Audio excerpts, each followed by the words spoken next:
Greetings, dear viewers. You're watching The Fiction Wizard. We have prepared something special for you today. What if Sirius Black raised Harry? The life he deserved. Your likes and subscriptions keep this channel alive. If you enjoy our content, please show your support. Now, sit back, relax, and enjoy the story. Chapter 1, A Different Path. The motorbike's roar tore through the silence of Godric's Hollow, but Sirius Black barely heard it over the pounding of his heart. The Potter cottage stood in ruins before him, one side blown completely open like some grotesque dollhouse.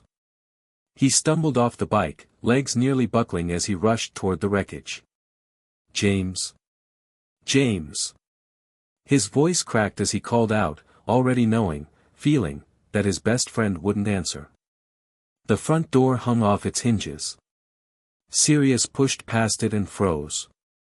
James lay sprawled on the floor of the hallway, glasses askew, wand several feet from his outstretched hand. No blood, no wounds, just empty eyes staring at nothing. No, no, no. Sirius dropped to his knees, hands hovering over James's body, afraid to touch him, as if contact would make this nightmare real. Prongs, please. A sound from upstairs jolted him back to reality, a baby's cry. Harry. Sirius scrambled to his feet, taking the stairs two at a time. The nursery door was blown apart, and there was Lily, crumpled on the floor like a discarded doll, brilliant red hair fanned out around her pale face. And there, standing in his crib, clutching the bars with tiny fingers, was Harry. Alive. Crying. A jagged cut on his forehead dripping blood down his face. Harry. Sirius reached for his godson with trembling hands. The boy recognized him immediately, his sobs quieting as he reached back with grabby fingers. See us, the toddler hiccuped, and Sirius's heart shattered all over again. I've got you, pup, he whispered, lifting Harry from the crib and cradling him against his chest. I've got you now. His mind raced as he held the boy. Voldemort had found them. The Fidelius charm had been broken. Which meant, Peter, Sirius growled, rage building in his chest like wildfire. Peter Pettigrew had betrayed them. Their secret keeper. Their friend. Sirius had convinced James and Lily to switch from him to Peter at the last minute. His fault. All his fault. Harry whimpered against his chest, tiny fingers clutching at Sirius's jacket. The rage dimmed, replaced by something even stronger, a fierce, protective love. I'll kill him, Sirius whispered, but as Harry looked up at him with Lily's eyes, something inside him shifted. Two paths stretched before him, hunt down the rat who betrayed his friends, or protect the child in his arms. Voices outside. Someone was coming. Instinctively, Sirius held Harry tighter. Heavy footsteps on the stairs, and then Hagrid filled the doorway, his massive frame silhouetted against the dim light from the hallway. Black. Hagrid's voice was thick with emotion. Yeah, shouldn't be here. I'm his godfather, Hagrid. Sirius didn't loosen his hold on Harry. James and Lily made me his guardian if anything happened to them. Dumbledore sent me to get Harry, Hagrid said, stepping into the room. Says he needs to go to his aunt and uncle's. Petunia. Sirius spat the name. Lily's sister. She hated magic, hated Lily. I'm not giving Harry to her. Dumbledore's orders, no. Sirius straightened his back, one hand protectively cupping Harry's head. I'm his legal guardian, Hagrid. I'm taking him to Dumbledore myself. Right now. Hagrid hesitated, clearly torn between his orders and the determination in Sirius's eyes. Sirius felt a moment's impulse to hand Harry over, to hunt down Peter and make him pay. But Harry's warm weight against his chest anchored him to what mattered. You can come with us, Sirius offered, his voice steadier than he felt. We'll go to Hogwarts together. Let Dumbledore tell me to my face why Harry shouldn't be with me. Hagrid nodded slowly. All right. But I'm comin' with ya. Take my bike, Sirius said, already moving toward the door. "I'll apparate with Harry." "Better not," Hagrid warned. "Apparating with babies can be dangerous. And look at Yerry in no state." Sirius looked down at his shaking hands and nodded. "You're right. We'll all go on the bike." 15 minutes later, they were soaring over the darkened countryside, Harry securely bundled against Sirius's chest, Hagrid's massive form dwarfing the motorbike that somehow still managed to carry them all. Sirius pressed his lips to Harry's head, breathing in the baby-sweet smell of him beneath the acrid scent of smoke and destruction. "I've got you," he whispered again, a promise to Harry, to James, to Lily. "And I'm never letting you go." Albus Dumbledore was waiting for them at the gates of Hogwarts, his silver beard gleaming in the moonlight, his face grave. "Sirius," he said as they landed the bike. "I expected Hagrid alone." "I'm Harry's godfather," Sirius replied, climbing off the bike with Harry still clutched to his chest. The cut on the boy's forehead had stopped bleeding but looked angry and raw. "James and Lily named me his guardian in their will." "I am aware," Dumbledore said, his blue eyes missing their usual twinkle. "However, given the circumstances, I wasn't their secret keeper," Sirius cut in fiercely. "It was Peter. Peter betrayed them." Dumbledore's eyebrows rose. "Are you certain?" "I suggested the switch," Sirius said, the words like ashes in his mouth. "Thought it was clever. No one would suspect Peter. I was wrong, and James and Lily paid for my mistake. But I won't compound it by abandoning Harry now." Dumbledore studied him for a long moment. "I had intended to place Harry with his aunt and uncle." "Blood protection, blood isn't everything," Sirius interrupted again. "Lily's sister despised magic. She'd raise Harry to hate what he is. The protection Lily provided when she sacrificed herself, I know about ancient magic, Professor," Sirius said, his voice breaking. "But Harry needs more than protection. He needs love. He needs to know who his parents were, what they died for. He needs to be prepared." "Prepared?" Dumbledore's gaze sharpened. Sirius met his eyes unflinchingly. "Voldemort targeted him specifically. You and I both know what that probably means." For the first time, surprise flashed across Dumbledore's face. "James told me about the prophecy," Sirius confirmed. "Not the exact wording, but enough. I know Harry's marked now." He gently touched the lightning-shaped cut. "I know this isn't over." Harry stirred against Sirius's chest, making a small sound of discomfort. "Let's get him inside," Dumbledore said, his tone softening. "Madame Pomfrey should examine that wound." The hospital wing was quiet and dim, lit only by a few gentle lamps. Madame Pomfrey, hastily summoned from her quarters, clucked over Harry with professional concern. "The cut is unusual," she reported after her examination. "It's resistant to healing spells. I've cleaned and treated it, but I believe it will scar." Harry, exhausted by the night's events, had fallen asleep on one of the hospital beds, tiny hands still clutching Sirius's finger even in slumber. "Albus," Sirius said quietly, not taking his eyes off Harry. "I need to know what happened tonight." "All of it." Dumbledore sighed heavily. "I can only theorize, but I believe Lily's sacrifice created a powerful protective charm. When Voldemort attempted to kill Harry, the curse rebounded. Voldemort's body was destroyed. But not Voldemort himself," Sirius stated rather than asked. Dumbledore's silence was confirmation enough. "He'll come back," Sirius continued. "And he'll come for Harry again." "I fear you are correct." "Then let me raise him," Sirius pleaded, finally looking up. "Let me prepare him. Not turn him into a weapon, just make sure he has the knowledge and skills to survive when the time comes." Dumbledore studied him thoughtfully. "Your reputation, Sirius, has not been that of a responsible guardian." Sirius flinched but didn't back down. "I'm not the same reckless kid I was at Hogwarts. James and Lily trusted me with their son. I won't let them down again." After what felt like an eternity, Dumbledore nodded. Very well. But there must be conditions. Name them. First, you will need to clear your name officially. There will be those who believe you betrayed the Potters. Sirius nodded grimly. I'll testify under veritaserum if necessary. Second, you will need a secure location, protected by the Fidelius charm, with myself as secret keeper. Agreed. Third, Dumbledore's eyes grew piercing, you will keep me informed of Harry's development and education. And you will not tell him about the prophecy until I deem him ready.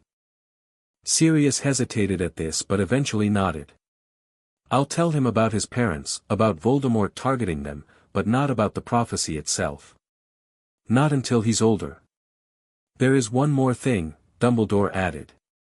The magical protection Lily provided is tied to her blood. As long as Harry can call home a place where her blood dwells, that protection will continue. Sirius's heart sank. So he does need to live with Petunia. Not necessarily, Dumbledore said thoughtfully. The protection requires he call home a place where his mother's blood dwells. Perhaps. He trailed off, deep in thought. What? Sirius pressed. Blood magic is complex and ancient, Dumbledore explained. While Harry living with Petunia would be the most straightforward solution, there may be alternatives. I will research the matter. In the meantime, we must ensure Harry's immediate safety. Harry stirred in his sleep, his tiny face scrunching up before relaxing again. Sirius gently stroked his hair, careful to avoid the bandaged cut. I won't fail him, Sirius promised softly. Or them. 3 days later, Sirius stood in the Ministry of Magic, his testimony under veritaserum having cleared his name entirely. The revelation of Peter Pettigrew as the true secret keeper and betrayer of the Potters had sent shockwaves through the wizarding community. Aurors were now hunting for Peter, but Sirius's priority remained Harry. With Dumbledore's help, he had secured a cottage on the outskirts of a small wizarding village in Devon. It wasn't grand like his family's ancestral home at Grimmauld Place, a location Sirius had flatly refused to raise Harry in, but it was comfortable, surrounded by open fields where a young boy could play and eventually learn to fly a broomstick. It's perfect, Remus Lupin said, standing beside Sirius on the front path. Harry balanced on Sirius's hip.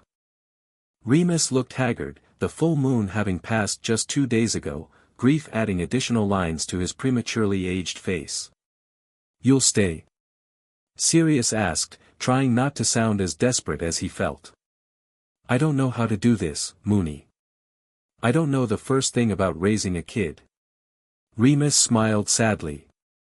Neither do I. But we figured out how to become animagi at 15. I think between us, we can figure out how to raise one small boy. Harry, who had been surprisingly resilient given the trauma he'd experienced, reached out toward Remus with a happy gurgle. Moo why, he said, making both men laugh despite everything. At least one of us is confident, Sirius said, passing Harry to Remus. Dumbledore's coming tomorrow to cast the Fidelius. Until then, I've put up every protection spell I know. And I've added a few of my own, Remus added, tickling Harry's tummy and earning a giggle. Plus, Dumbledore mentioned something about blood wards. Sirius nodded, leading the way into the cottage. He found a workaround for the blood protection.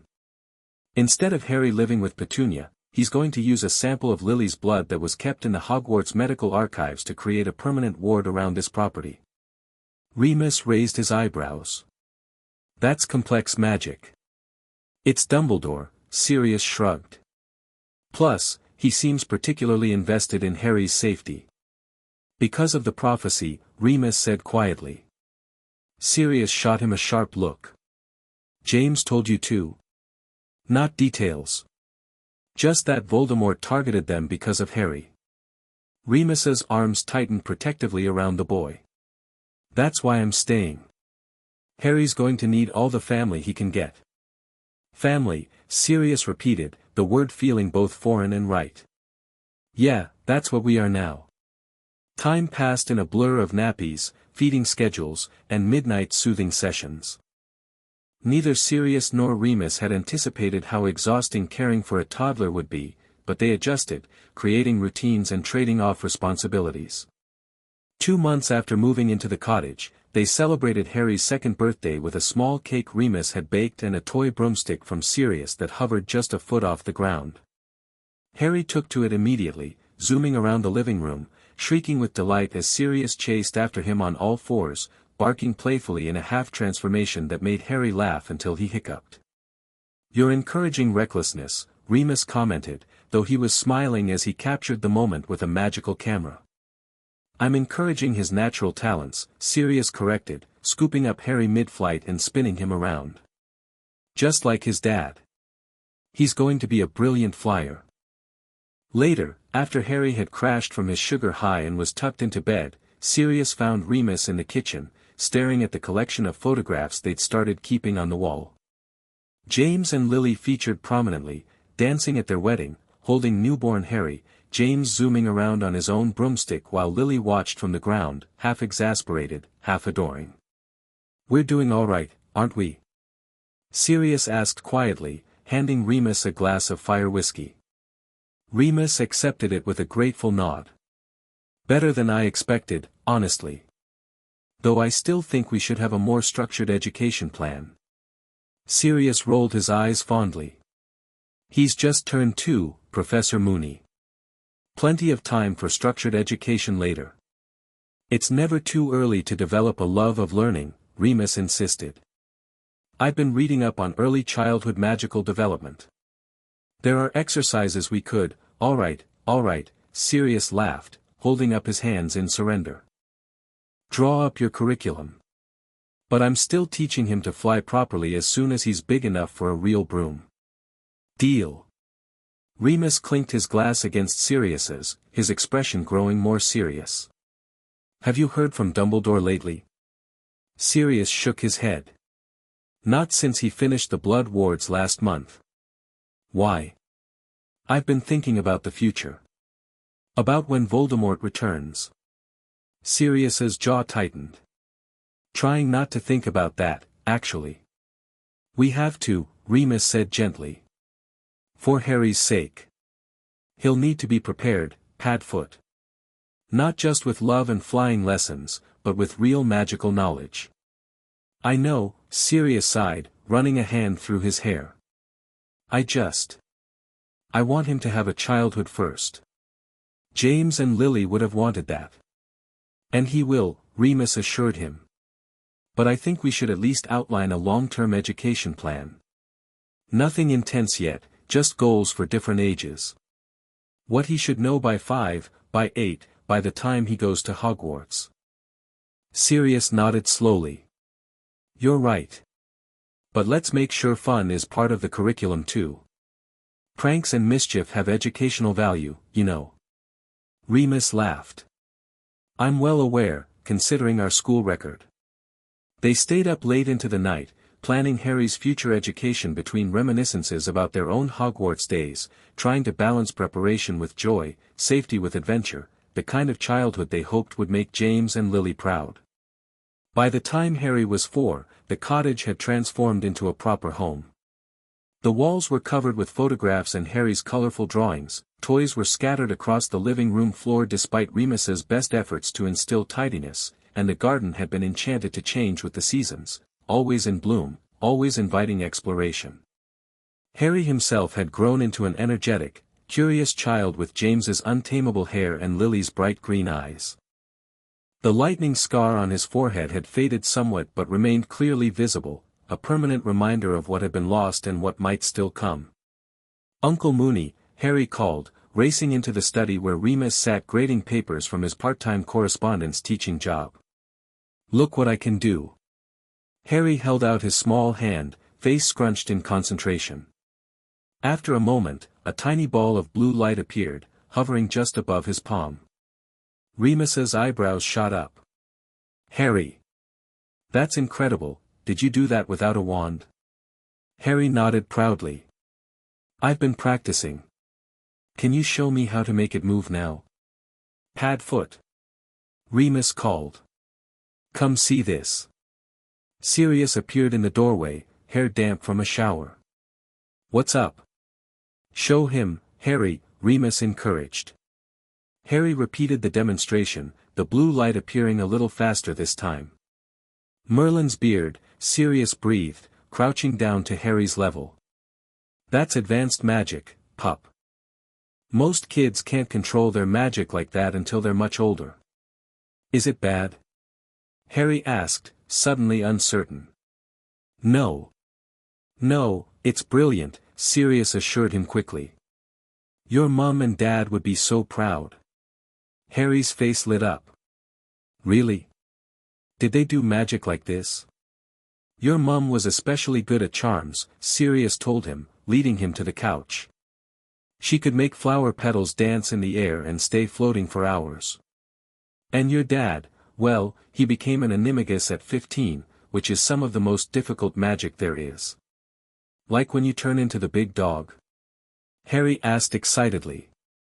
"Exactly like that. Will I be an animagus too?" Sirius and Remus exchanged glances. "If you want to be, when you're older," Sirius said. "But it's dangerous magic if you're not careful. Your dad and I were a bit reckless about it." "A bit?" Remus snorted. "Anyway," Sirius continued, ruffling Harry's hair, "this is different. This is wandless magic, which is very special. Most wizards need a wand to focus their magic." "Even you?" Harry asked. "Even me," Sirius confirmed. "I can only do simple spells without a wand, and I'm considered pretty powerful." Harry beamed with pride. "Can I try moving the light now?" "Let's work on that tomorrow," Remus suggested. "It's nearly bedtime, and Padfoot still needs to read you the next chapter of the Tales of Beetle the Bard. The Fountain Story," Harry exclaimed, immediately distracted as only a 4-year-old could be. "With the knights." Later, after Harry was asleep, Sirius found Remus in the kitchen, making tea with a thoughtful expression. "That wandless magic," Sirius said without preamble. "That's unusual, right?" Remus nodded slowly. "Very. I've been doing some reading on magical development in children. Accidental magic is common, of course, but controlled wandless magic at 4 isn't," Sirius finished. "No, it's not." Remus handed him a cup of tea. "I wonder if it has something to do with what happened that night." "With Voldemort?" Sirius's grip tightened on the cup.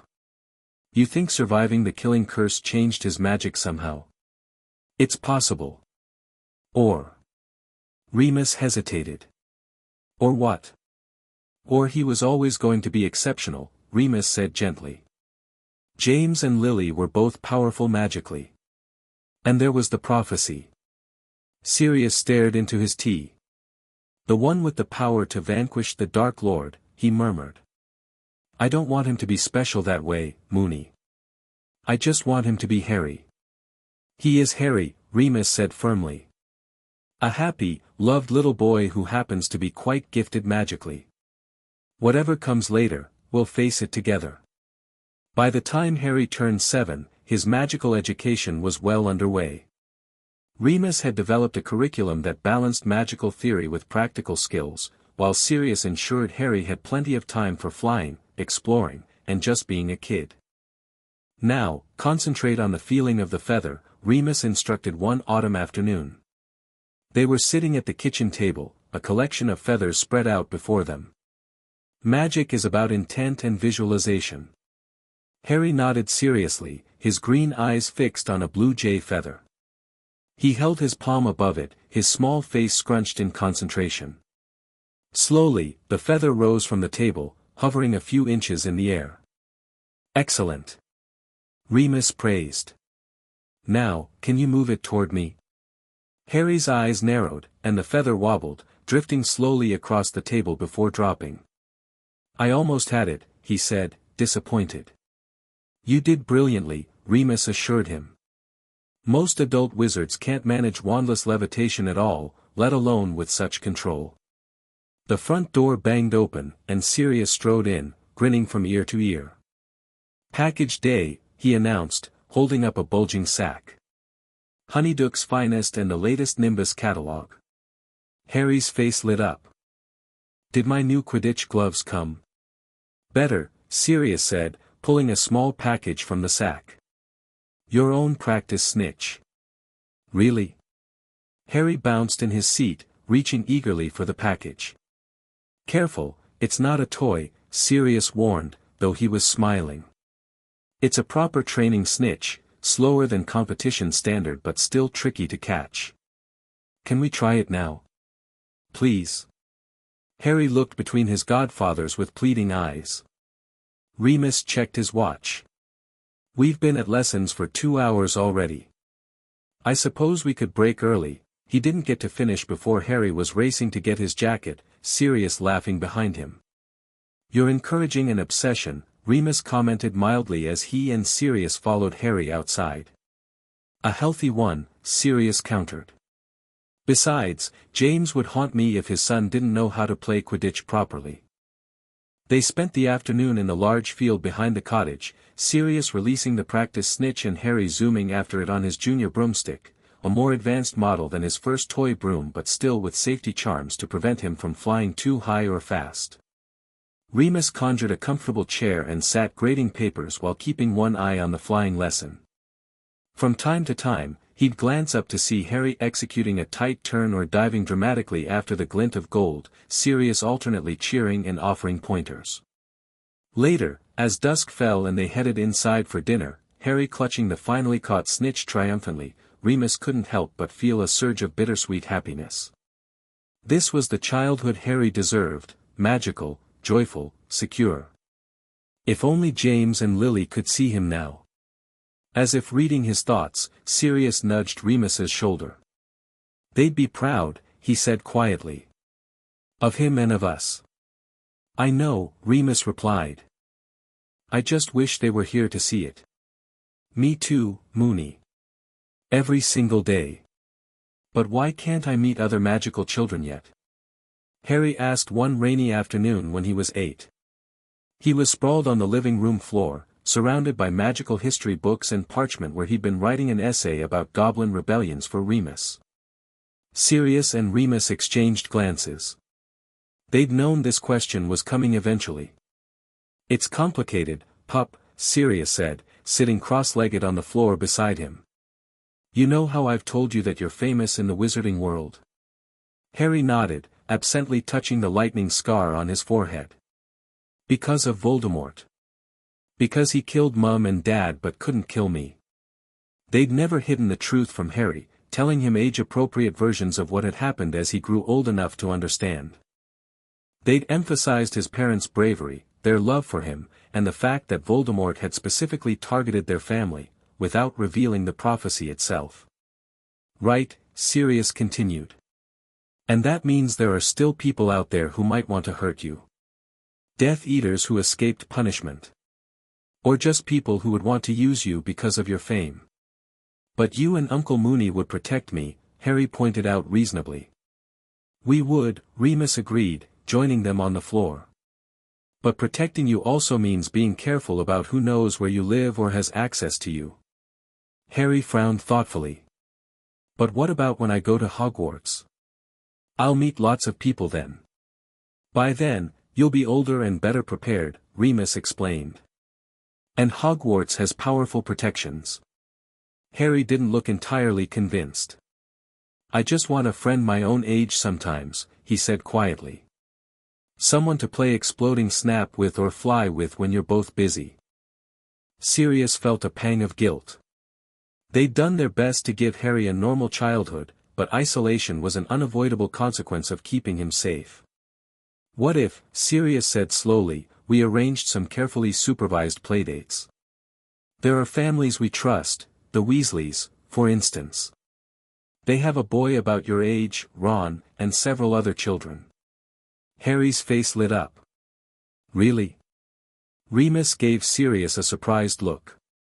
We'd need to discuss this with Dumbledore, we'll take precautions, Sirius said firmly. But Moony, he's right. He needs friends his own age. James would hate that we've kept him so isolated. After a moment, Remus nodded. We could start with one family. The Weasleys are trustworthy, and Arthur works at the ministry. Yes. Harry pumped his fist in the air. When can I meet them? Let us make arrangements first, Remus cautioned. It might take a little time to set up proper security. But Harry was already bouncing with excitement, his essay forgotten.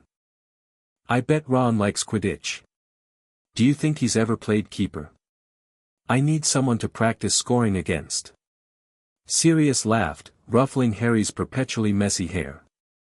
One step at a time, pup. Let's get Dumbledore's approval first. As it turned out, Dumbledore was surprisingly supportive of the idea.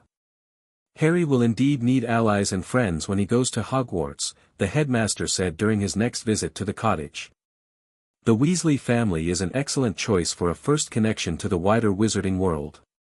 And so, 2 weeks later, Harry found himself nervously waiting in the living room as Sirius made final security checks before their visitors arrived. Remember, Remus reminded him gently, the Weasleys don't know exactly where our cottage is. We've set up a special portkey for them that works through the Fidelius charm just this once. Harry nodded, straightening his shirt for the third time. What if they don't like me? Sirius barked a laugh. Not like you. Impossible. Before Harry could respond, there was a whooshing sound, and suddenly the living room was filled with redheads, a tall, balding man, a plump, kind-faced woman, and 4 boys of various ages. Arthur, Molly, Sirius greeted warmly. Welcome to our home. Thank you for having us, Sirius, Remus, Arthur Weasley replied, shaking their hands enthusiastically. This is quite exciting, haven't traveled by modified portkey before. Fascinating bit of magic. Molly Weasley moved forward, her kind eyes finding Harry immediately. And you must be Harry, she said warmly. We've heard so much about you. Harry smiled shyly. Hello, Mrs. Weasley. These are our boys, she continued. Percy, she indicated a serious-looking boy who nodded formally, the twins, Fred and George, 2 identical boys grinned mischievously, and Ron, who's just about your age. Ron, a gangly boy with a freckled face, stepped forward with an awkward wave. Hi. Hi, Harry replied, suddenly tongue-tied. Do you really have a practice snitch? Ron blurted out. Harry nodded, relaxing slightly at the mention of something familiar. Yeah, Sirius got it for me. Do you play Quidditch? Try to stop him, one of the twins snorted. He's rubbish as keeper though, the other added. I am not. Ron protested, ears reddening. Boys, Molly admonished. Behave yourselves. Would you like to see my snitch? Harry offered. We could go outside, I have an extra broom you could use. Ron's face lit up. Brilliant. Lunch first, Remus interjected. Then flying. We've set up a table in the garden. The afternoon passed in a blur of activity. After lunch, Harry and Ron raced on broomsticks while the twins attempted to throw apples for them to catch. Percy sat with the adults, discussing his upcoming school year at Hogwarts with remarkable seriousness for an 11-year-old. They're getting on well, Molly commented, watching Harry and Ron dive simultaneously for the practice snitch, nearly colliding but pulling up at the last second, both laughing.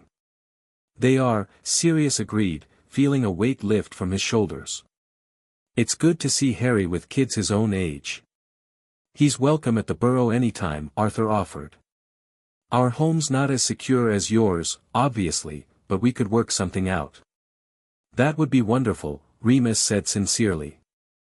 Harry's been too isolated. It's been necessary but children need friends, Molly finished for him. I understand your concerns, of course. You've done an amazing job with him, he's a lovely boy. James and Lily would be so proud.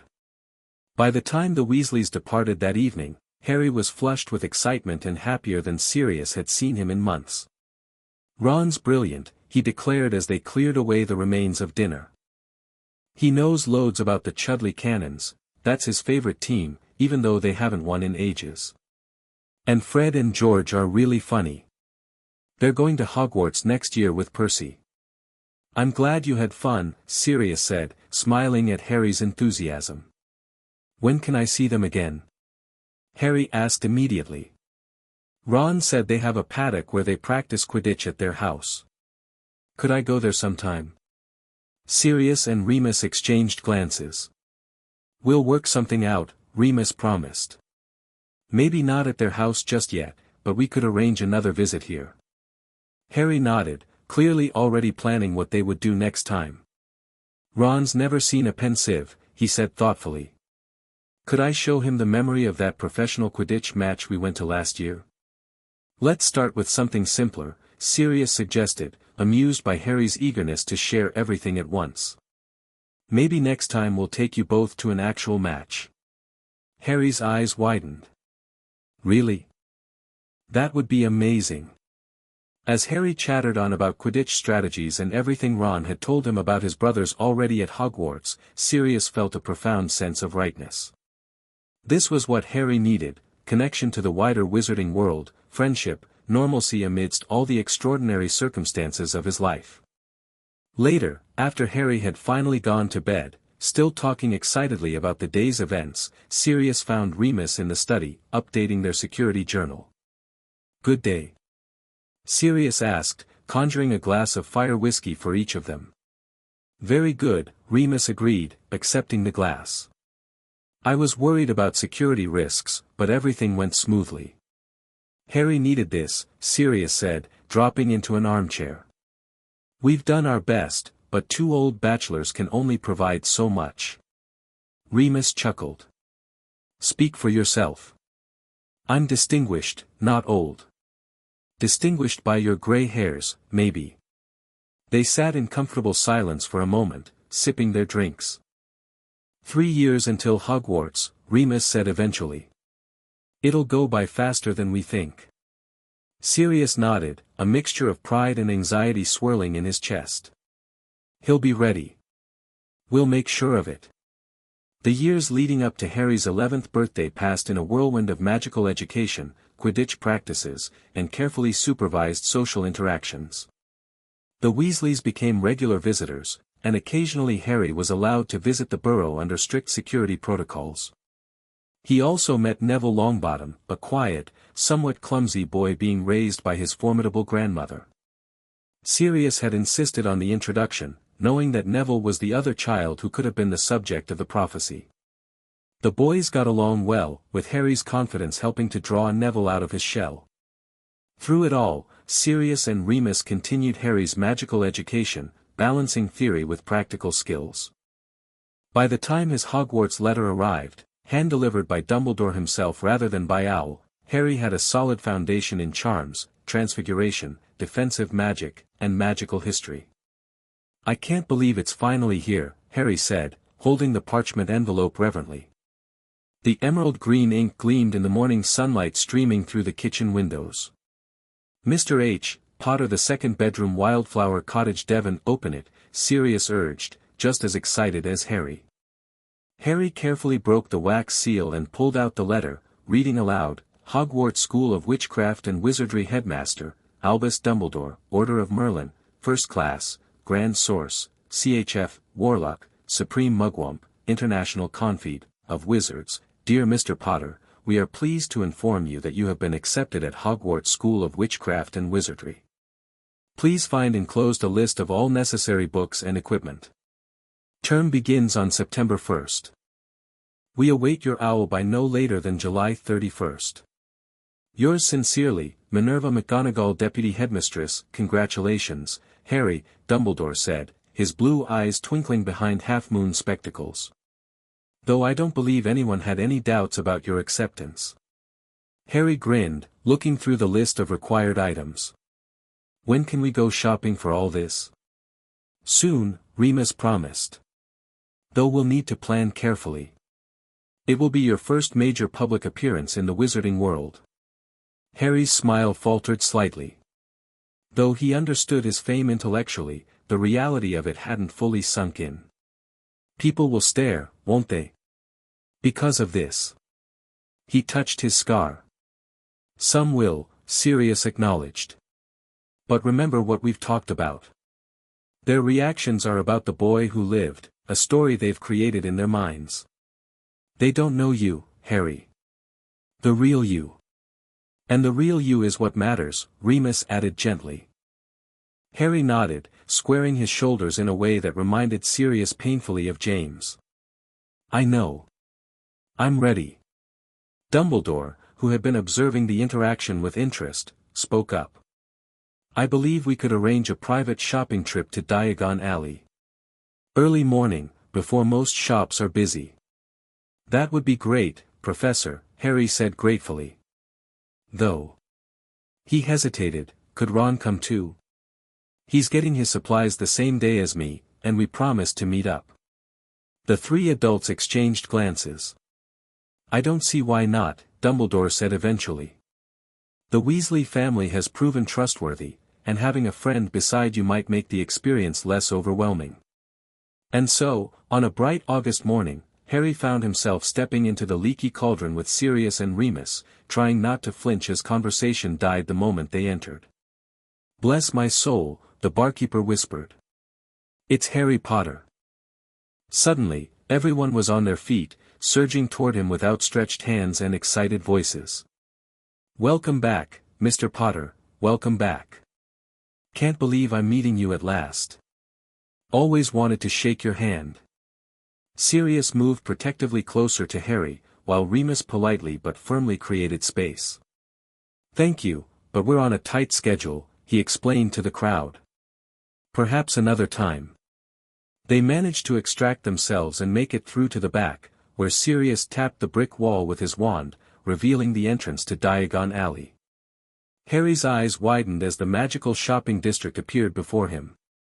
He'd heard about it, of course, and seen photographs, but nothing compared to the real thing, the colors, sounds, and magical energy pulsing through the cobblestone street. Wow, he breathed. First stop, Gringotts, Sirius said, steering Harry toward the imposing white marble building. The Weasleys are meeting us there. Inside the Wizarding Bank, Harry tried not to stare at the goblins, remembering Remus's lessons on magical beings and the importance of respect. When a particularly severe-looking goblin approached, Harry gave a small bow. May your gold always flow, he said formally, using the traditional greeting Remus had taught him. The goblin's eyebrows rose in surprise. And may your enemies tremble at your name, he replied. You are here for the Potter Vault? Yes, sir, Harry confirmed. Very well. I am Grip Hook. I shall take you down personally. The cart ride to his vault was exhilarating, reminding Harry of the dives he practiced on his broomstick. When the vault door swung open, he gasped at the piles of gold, silver, and bronze coins. Your parents left you well provided for, Sirius explained, helping Harry fill a pouch with spending money. This is your trust vault. The main Potter family vault will be accessible when you come of age. Back in the lobby, they found the Weasleys waiting, Arthur, Molly, Ron, and the twins. Harry.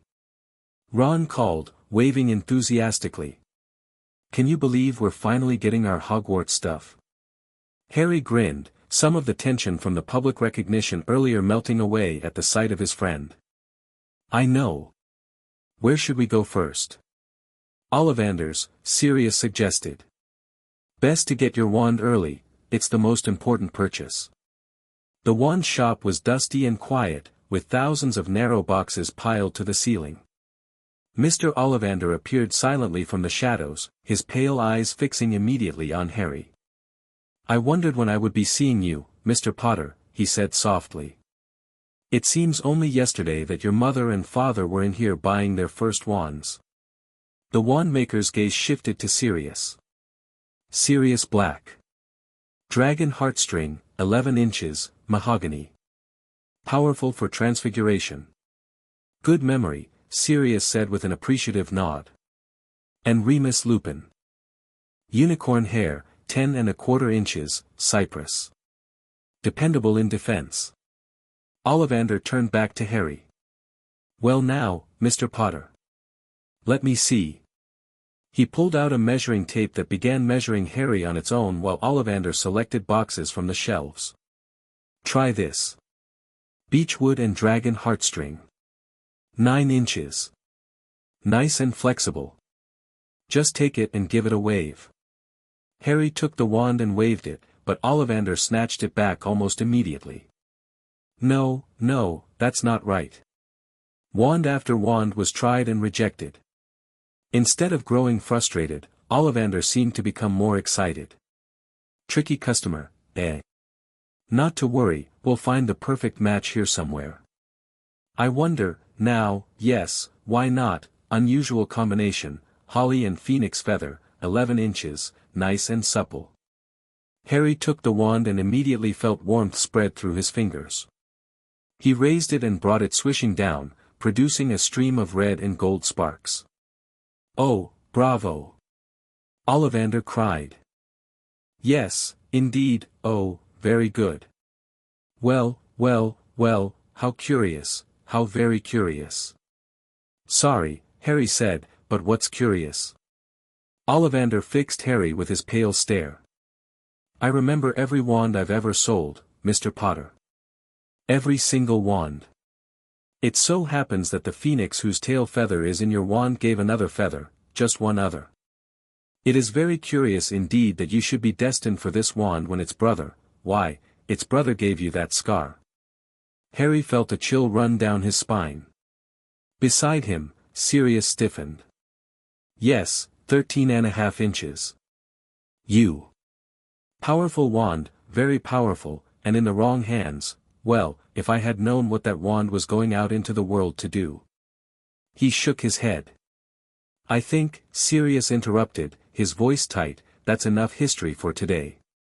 Ollivander blinked, as if coming out of a trance. Of course. 7 galleons, Mr. Potter. Outside the shop, Harry turned to his godfathers. My wand is connected to Voldemort's. Remus placed a gentle hand on Harry's shoulder. Wands are complex magical objects, Harry. A connection between wands doesn't mean a connection between wizards. But it does mean something, Harry persisted. Doesn't it? Sirius and Remus exchanged glances. It might, Sirius admitted. But whether it's significant or just a coincidence, that's something we don't know yet. Harry nodded, tucking the wand box securely into his jacket. Where next? The rest of the shopping trip passed in a blur of activity. They bought cauldrons, potion supplies, telescopes, and books. At Madame Malkin's, Harry met a pale, pointy-faced boy who talked about Hogwarts houses with an air of entitlement that reminded Harry uncomfortably of the stories Sirius had told him about his own family. That was Draco Malfoy, Sirius explained later. His father, Lucius, was a Death Eater who claimed to be under the Imperius curse after Voldemort fell. Never proven either way. He seemed very sure he'd be in Slytherin, Harry commented. His whole family has been, Sirius said with a grimace. But house affiliation doesn't determine character, pup. Remember that. Their final stop was Elop's Owl Emporium, where Sirius insisted on buying Harry an early birthday present.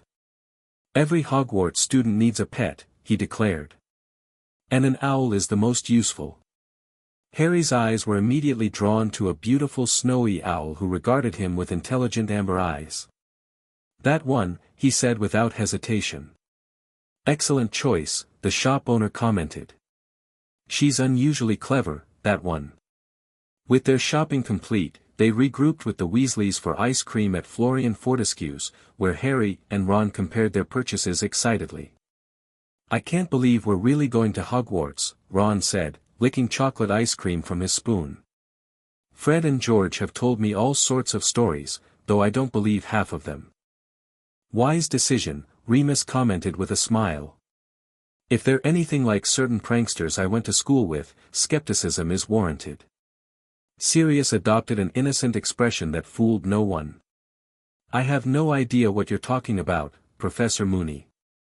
The weeks leading up to September 1st passed in a flurry of preparation. Harry packed and repacked his trunk several times, practiced simple spells with his new wand under Remus's supervision, and named his owl Hedwig after a famous which he'd read about in a history of magic. The night before his departure, Harry found himself unable to sleep, a mixture of excitement and anxiety keeping him awake. He padded downstairs for a glass of water and found Sirius sitting alone in the dark living room, staring at an old photograph. "Padfoot?" Harry said softly. "You okay?" Sirius looked up, quickly wiping at his eyes. "Just feeling nostalgic, pup. Come sit with me." Harry curled up beside his godfather on the couch, peering at the photograph. It showed 4 teenage boys in Hogwarts robes, arms around each other's shoulders, laughing at something off-camera. The Marauders, Harry recognized. "You, Dad, Uncle Moony, and him." Sirius nodded grimly. "Peter. Hard to believe we were ever that young and carefree. Are you sad about me going to Hogwarts?" Harry asked perceptively. Sirius smiled, wrapping an arm around Harry's shoulders.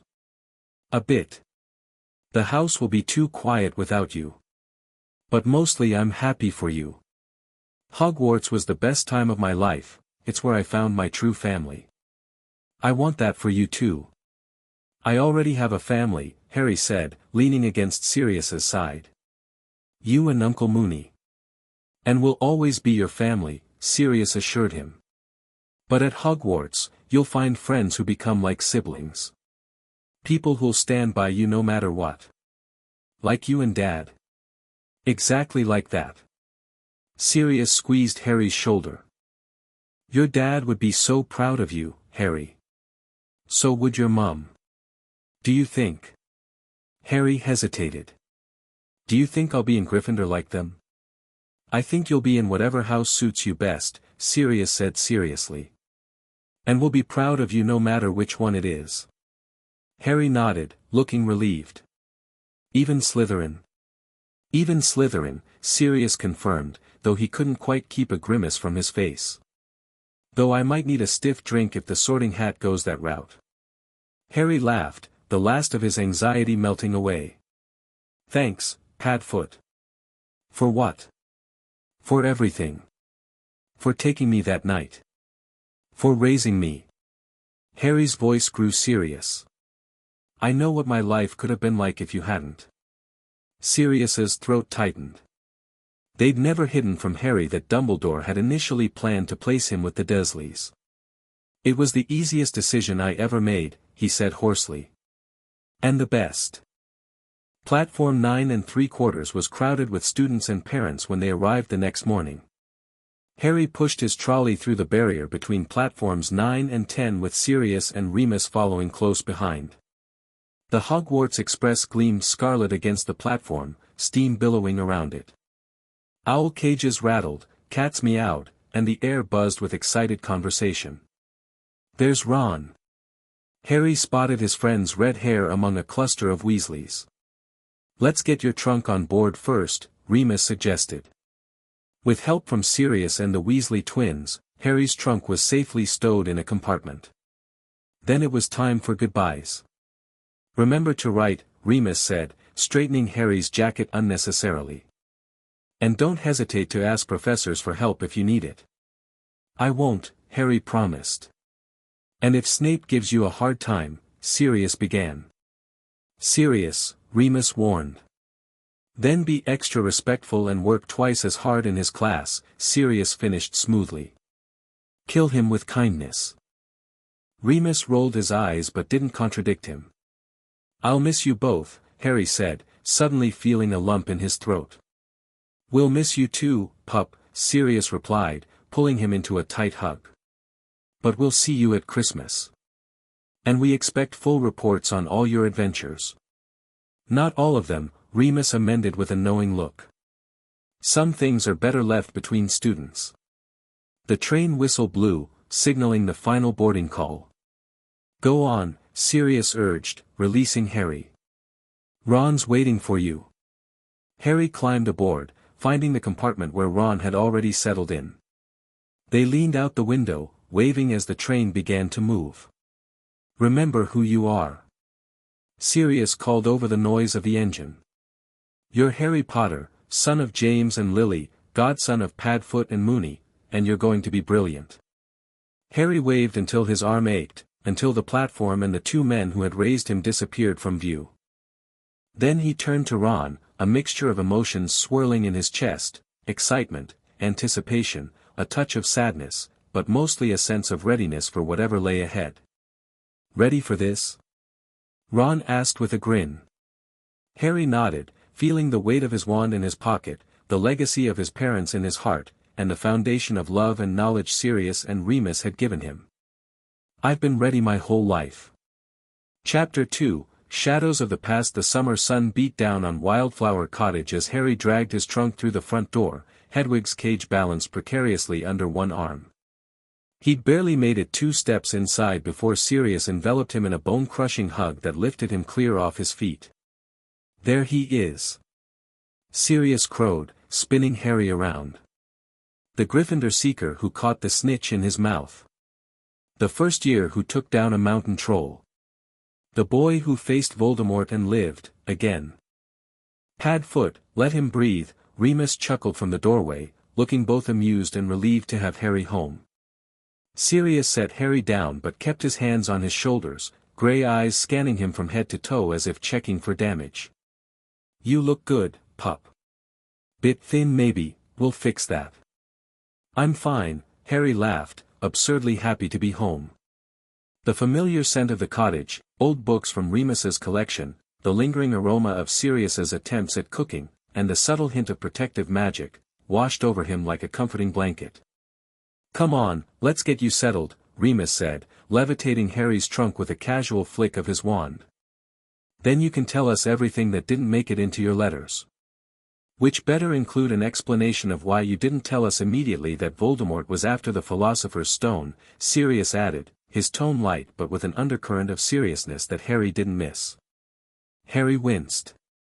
I didn't want you to worry. Too late for that, Sirius snorted. I've been in a perpetual state of worry since you learned to walk. Remember the time you decided to see if you could fly without a broom off the garden shed? I was 5. Harry protested as they made their way upstairs. And I did slow my fall. Sort of. You broke your arm in 2 places, Remus reminded him, setting the trunk down in Harry's bedroom. Sirius nearly had a heart attack. Speaking of heart attacks, Sirius said, dropping onto Harry's bed, let's talk about you going after the stone alone. I wasn't alone, Harry pointed out, freeing Hedwig from her cage. The snowy owl hooted gratefully and immediately soared out the open window. Ron and Hermione were with me. At least, until the potions challenge. Remus sat in the desk chair, his expression thoughtful. Your friends sound remarkable from your letters. I'm glad you found them. They are, Harry said emphatically. Ron's brilliant at chess, that's how we got past McGonagall's challenge. And Hermione's the smartest witch I've ever met. She figured out Snape's potion riddle in minutes. And yet, Sirius said, fixing Harry with a look, you didn't go to them about your scar hurting. Or about your suspicions regarding the stone. Harry sighed, sitting cross-legged on the bed beside Sirius. I wrote to you about the scar. Months after it started happening, Remus pointed out gently. I didn't want to sound paranoid. Harry ran a hand through his messy hair, a gesture so reminiscent of James that both men felt a pang. Look, I know you prepared me for the possibility of Voldemort returning someday. But actually facing him was terrifying, Sirius finished, his voice softening. Of course it was, pup. No amount of preparation can fully ready you for something like that. Harry nodded, relieved they understood. When I saw him there, on the back of Quirrell's head. All those years of defensive training, and I almost froze. But you didn't, Remus said. You acted. You protected the stone. Because of what you taught me, Harry said earnestly. That wandless magic we practiced, it saved my life. When I touched Quirrell, and he started burning. I knew it had to be related to Mum's protection, but I was able to focus it, direct it. Sirius exchanged a significant look with Remus before pulling Harry into a side hug. I'm proud of you, kiddo. Terrified, furious that you were in that situation, and definitely going grey because of it, but proud. So, Remus said, leaning forward with his elbows on his knees, start at the beginning. Tell us everything. Harry took a deep breath and began. He told them about his sorting. The hat wanted to put me in Slytherin at first, but I asked for Gryffindor, about meeting Hermione and their rocky start. She was a bit of a know-it-all, but in a good way. Now, about the troll incident that cemented their friendship, about Quidditch and the jinxed broom, so it was Quirrell all along, about Norbert the dragon, Hagrid named a Norwegian ridgeback Norbert, and finally, about their journey through the trapdoor. The final chamber was genius, actually, Harry admitted. The Mirror of Erist, it only gave the stone to someone who wanted to find it but not use it. Classic Dumbledore, Sirius muttered. Brilliant, but I still want to wring his neck for letting you anywhere near that situation. He wasn't even at the school when it happened, Harry pointed out. I think Quirrell planned it that way. All the more reason Dumbledore should have had better security, Remus said with uncharacteristic sharpness.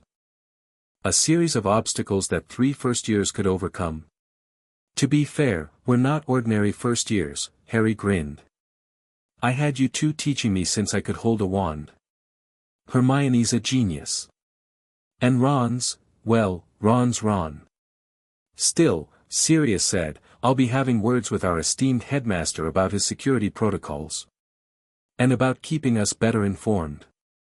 If your scar was hurting all year, that's something we should have known about immediately. Harry looked down, tracing the pattern on his bedspread. There's something else I didn't tell you. About what Voldemort said to me. Both men went very still. What was it, Harry?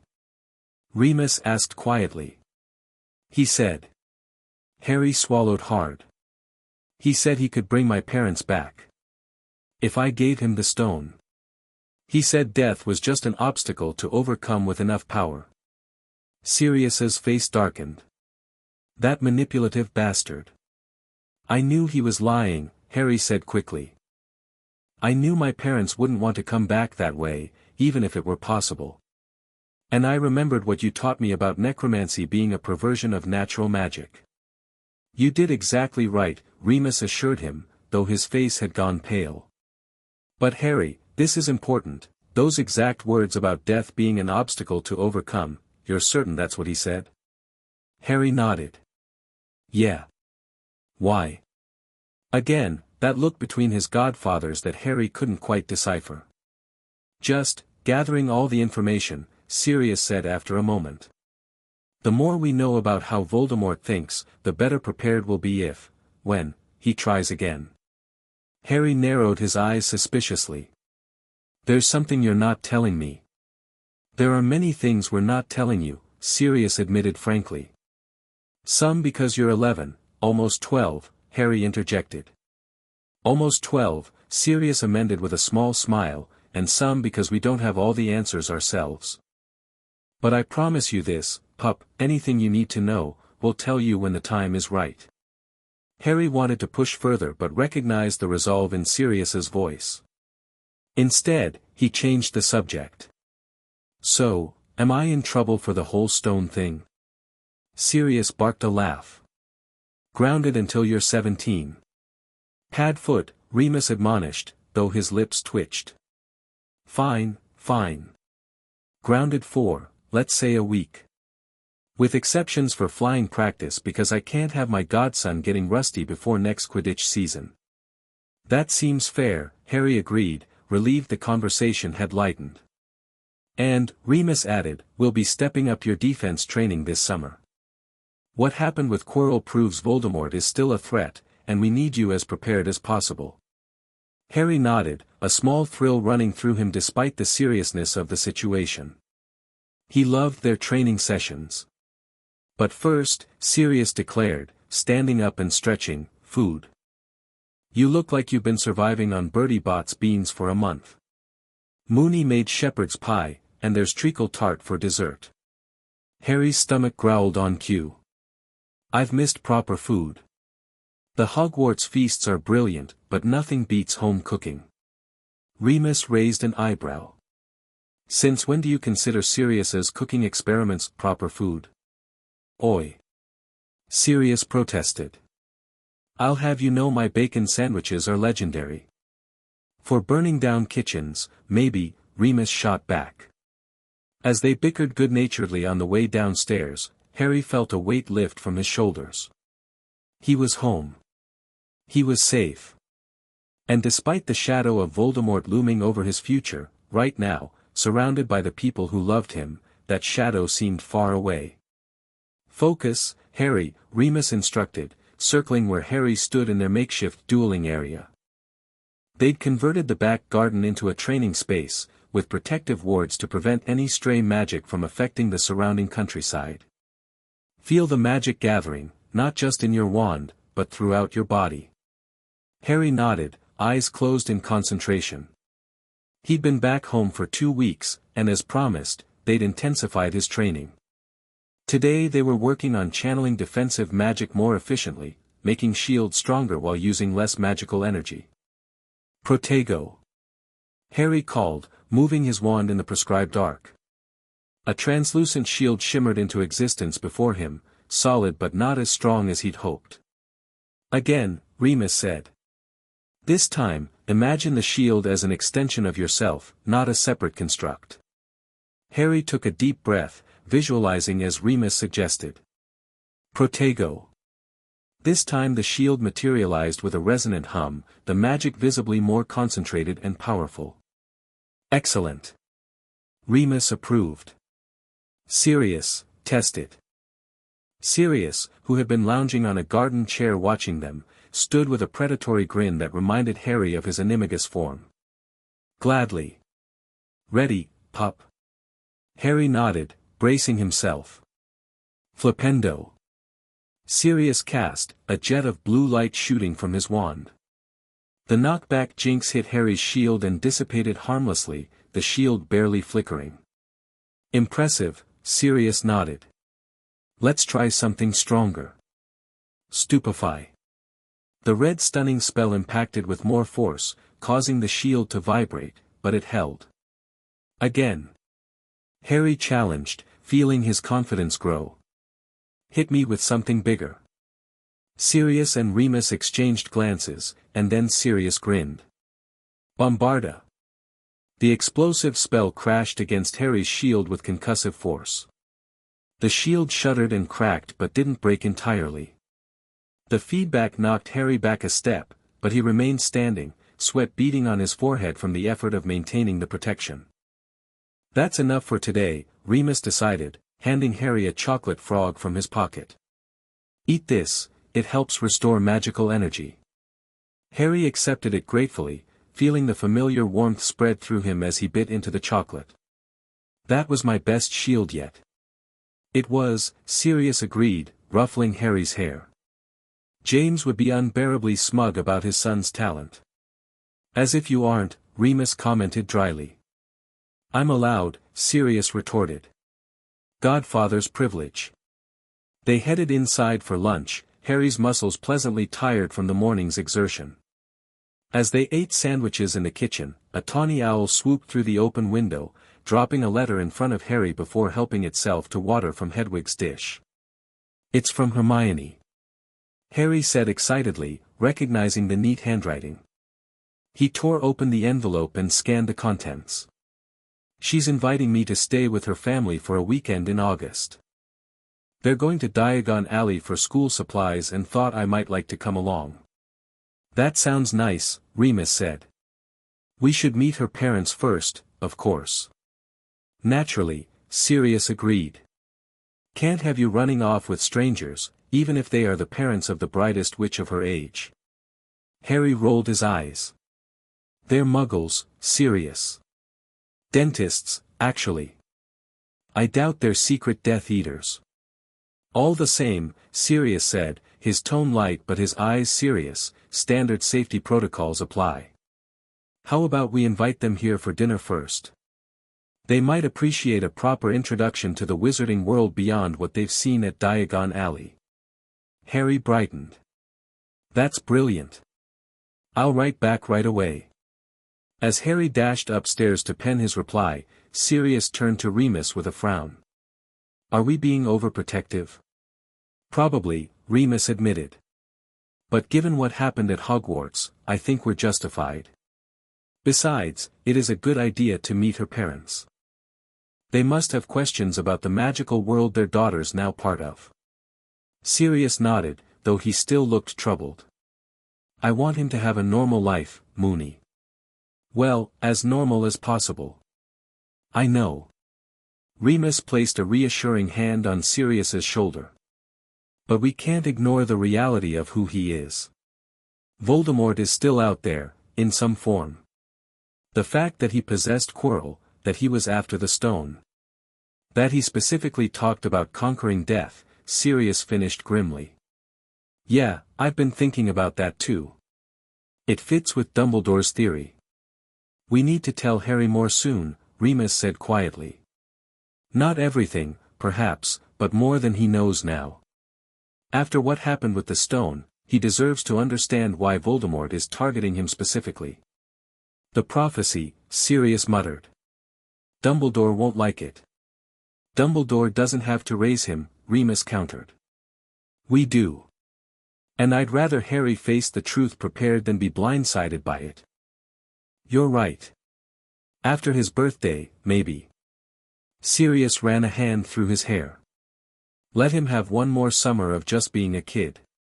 The dinner with the Grangers went surprisingly well. Helen and Richard Granger turned out to be warm, intelligent people who were clearly doing their best to understand the magical world their daughter had been thrust into. We always knew Hermione was special, Helen confided as they sat in the cottage garden after dinner, watching Harry and Hermione play a modified version of Exploding Snap that Sirius had taught them. But finding out she was a witch was, well, it explained a lot of strange incidents over the years. I imagine it was quite a shock, Remus sympathized. Richard nodded, sipping his wine. The hardest part has been feeling so disconnected from her education. We can help with her normal, Muggle, I suppose you call it, subjects, but the magical side. You feel out of your depth, Sirius finished for him. That's completely understandable. Though from what Harry tells us, Hermione's hardly needs help with her studies. She's always been academically gifted, Helen smiled proudly. But it's more than that. We worry about her fitting in. She's never had an easy time making friends, and now she's in this entirely new world. Harry speaks very highly of her, Remus assured them. He says she's the smartest person in their year, possibly the whole school. And bravest, Sirius added. Going after the Philosopher's Stone took real courage.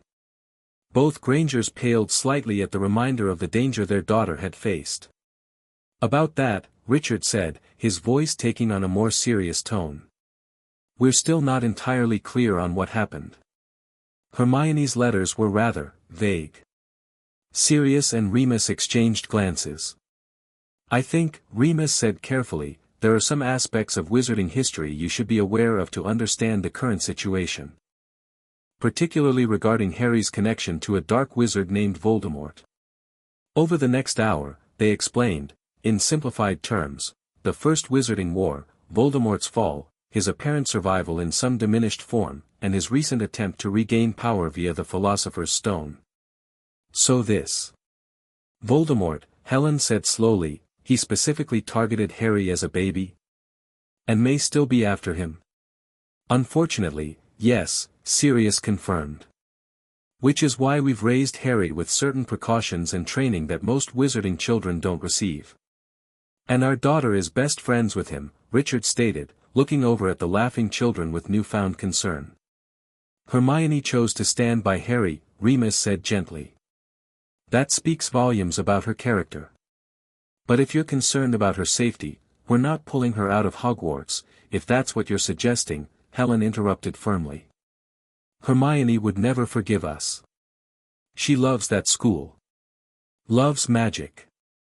Loves her friends.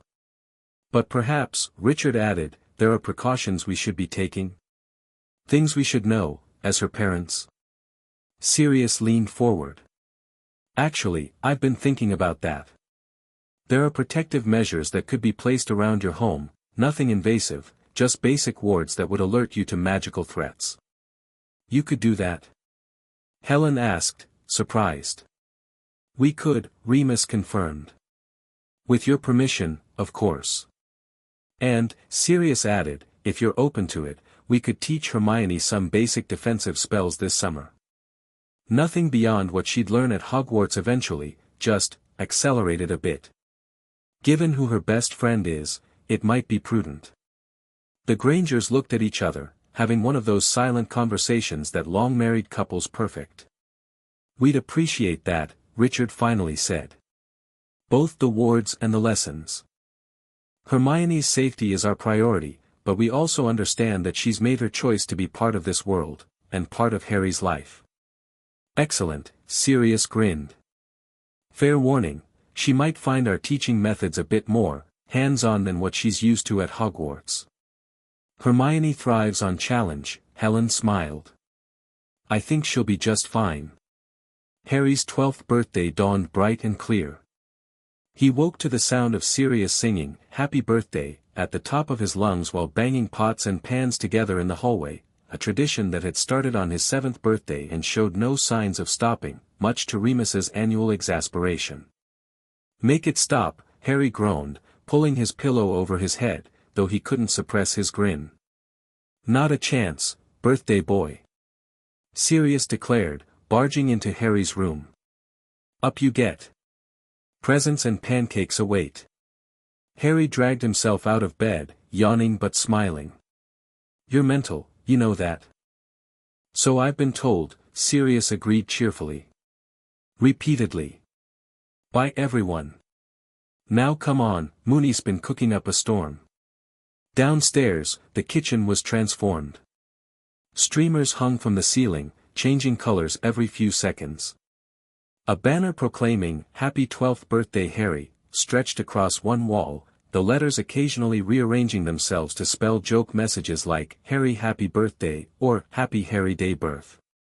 Remus stood at the stove, flipping pancakes with expert precision. Happy birthday, Harry, he smiled. Ignore the noise machine over there. I tried silencing him, but apparently, he's immune to that charm on birthdays. Marauder secret, Sirius stage whispered. I'll teach you when you're older. Or never, Remus countered, sliding a plate of pancakes shaped like snitches toward Harry.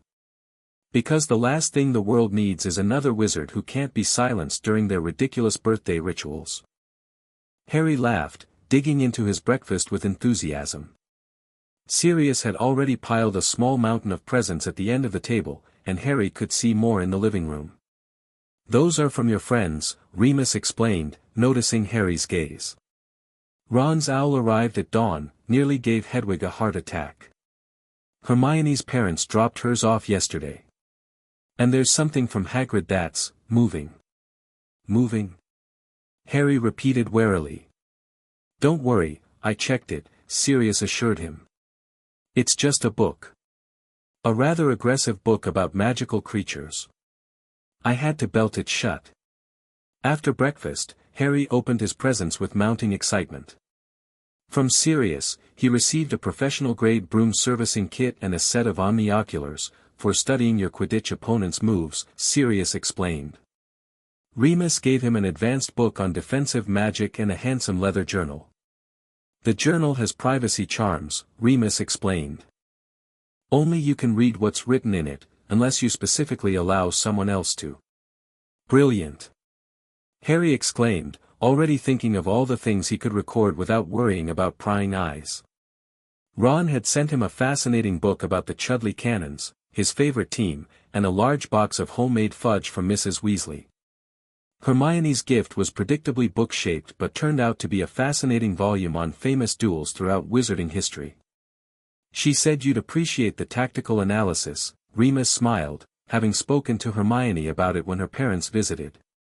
Hagrid's gift was indeed a book, the Monster Book of Monsters, which snarled and snapped until Harry stroked its spine, causing it to fall open docilely. "How did you know to do that?" Sirius asked, impressed. Harry grinned. "Hagrid included instructions. Said you'd probably miss that bit." The day continued with a Quidditch match in the protected field behind their cottage, where several of Harry's friends joined them. Ron came with Fred and George, who brought their friend Lee Jordan. Neville arrived with his grandmother, looking nervous but determined to join in despite his poor flying skills. And Hermione showed up more interested in watching than playing but was eventually coaxed onto a broom for a very basic game with modified rules.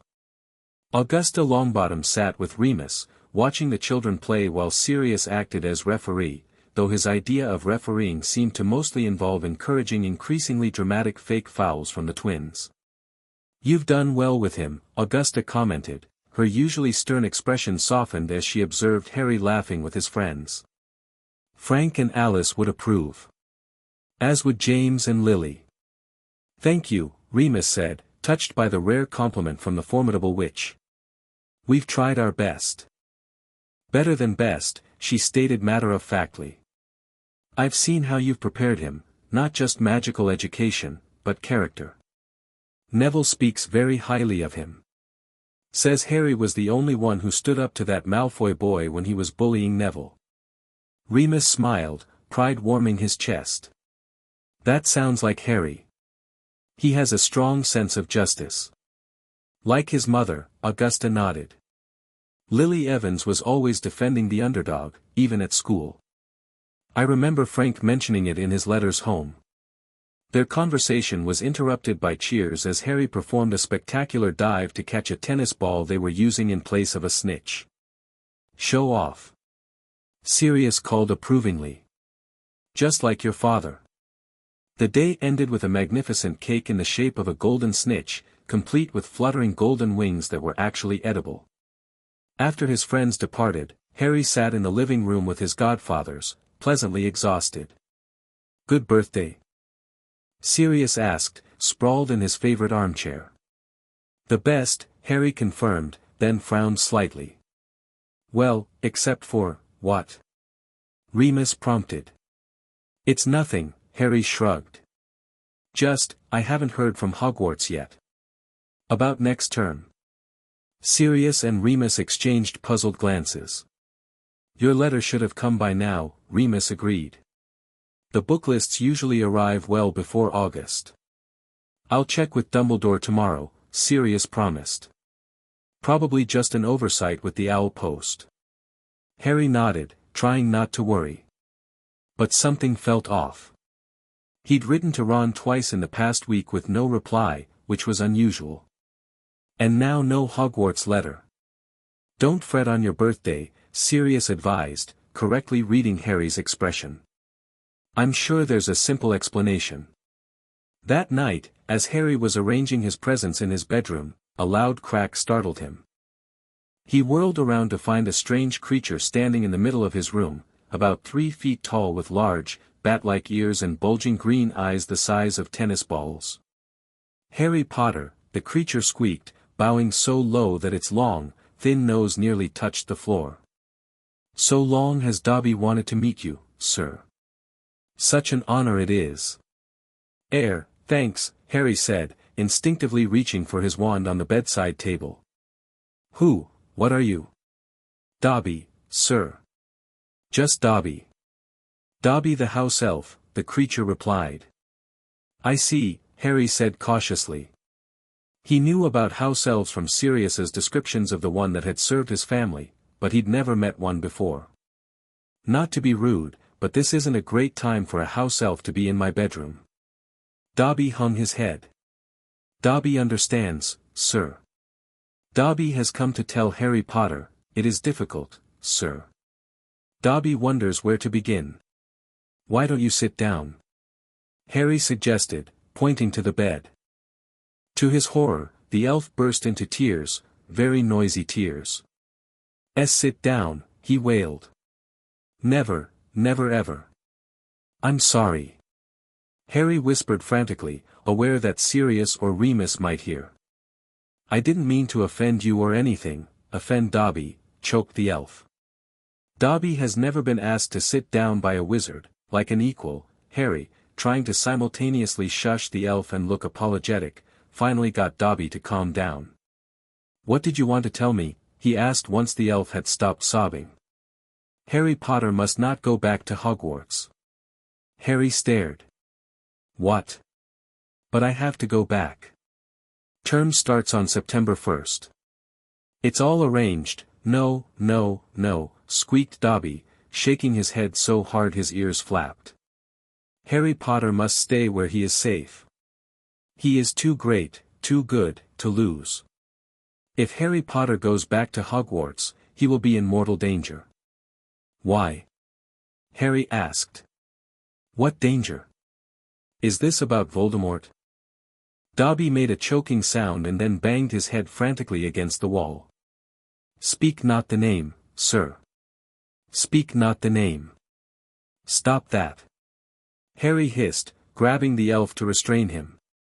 "Look, I appreciate the warning, but I can't just not go to Hogwarts. My friends are there, my education, friends who don't even write to Harry Potter," said Dobby slyly. Harry froze. "How do you know my friends haven't been writing to me?" Dobby shuffled his feet. Harry Potter mustn't be angry with Dobby. "Dobby did it for the best. Have you been stopping my letters?" "Dobby has them here, sir," said the elf, pulling a thick wad of envelopes from the pillowcase he wore. Harry Potter mustn't be angry. Dobby hoped, if Harry Potter thought his friends had forgotten him. "Harry Potter might not want to go back to school, sir." Harry lunged for the letters, but Dobby danced out of reach. "Harry Potter will have them, sir, if he gives Dobby his word that he will not return to Hogwarts." "Ah, sir, this is a danger you must not face. Say you won't go back, sir." "I can't promise that," Harry said firmly. "Hogwarts is my school." "Then Harry Potter leaves Dobby no choice," said the elf sadly. Before Harry could react, his bedroom door flew open. Sirius stood in the doorway, wand drawn, with Remus right behind him. "What the?" Sirius began, staring at Dobby. Dobby squeaked in terror. "Harry Potter's guardians. Dobby must go, wait." Harry called, but with a loud crack, Dobby disappeared. The letters he'd been holding floated to the ground. "Was that a house elf?" Remus asked, looking bewildered. "Yeah," Harry said, bending to gather the fallen letters. "Called himself Dobby. Said I shouldn't return to Hogwarts because there's some kind of danger waiting for me there." Sirius and Remus exchanged alarmed looks. "What exactly did he say?" Sirius demanded. "Every detail, Harry." Harry recounted the bizarre conversation as accurately as he could while sorting through his rescued mail, letters from Ron, Hermione, and his Hogwarts letter with the new book list. "This doesn't sound good," Remus muttered when Harry had finished. "A house elf leaving its family to deliver a warning? That's virtually unheard of. Could it be a prank?" Harry suggested hopefully. "Maybe Malfoy sent him. He's got house elves, right?" "Possibly," Sirius said, though he didn't look convinced. "But why? What would Malfoy gain from trying to keep you from Hogwarts?" "And the elf seemed genuinely distressed," Remus added. "That's difficult to fake." "I'll contact Dumbledore first thing tomorrow," Sirius decided. "In the meantime, Harry, you're not to go anywhere without one of us. Even in the protected areas around the cottage." Harry nodded, suddenly feeling much less secure in his own home. "Do you think it has something to do with Voldemort?" "I don't know," Sirius admitted. "But we're going to find out." Despite Dobby's warning and their heightened vigilance, the rest of the summer passed without incident. Dumbledore had been concerned by the house elf's message but could offer no concrete explanations. He agreed to strengthen the security measures at Hogwarts and promised to remain alert for any signs of danger. Harry spent his days training with Sirius and Remus, playing Quidditch with Ron when he visited, and working on summer homework with Hermione, who had indeed taken to their defensive lessons with remarkable enthusiasm. "You're a natural teacher," Remus, she commented one afternoon after mastering a particularly tricky shield charm. You explain things so clearly. Remus looked pleased. Thank you, Hermione. I've often thought about teaching professionally. You should, she said earnestly. You'd be brilliant at Hogwarts.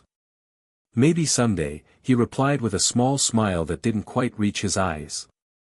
Harry knew why. Remus's lycanthropy made regular employment difficult, especially in positions working with children. It was one of the many injustices that made Harry's blood boil. Before they knew it, it was August 31st, and Harry was packing his trunk for the return to Hogwarts. Despite Dobby's warning, he couldn't help feeling excited. He loved Wildflower Cottage and his life with Sirius and Remus, but Hogwarts had become a second home. Got everything? Sirius asked, leaning against the doorframe of Harry's room. Think so, Harry replied, trying to force his cauldron lid to close over his messily folded robes. Sirius chuckled and flicked his wand, causing the contents of the trunk to rearrange themselves neatly. Amateur. Show off, Harry retorted with a grin. Sirius's expression grew more serious.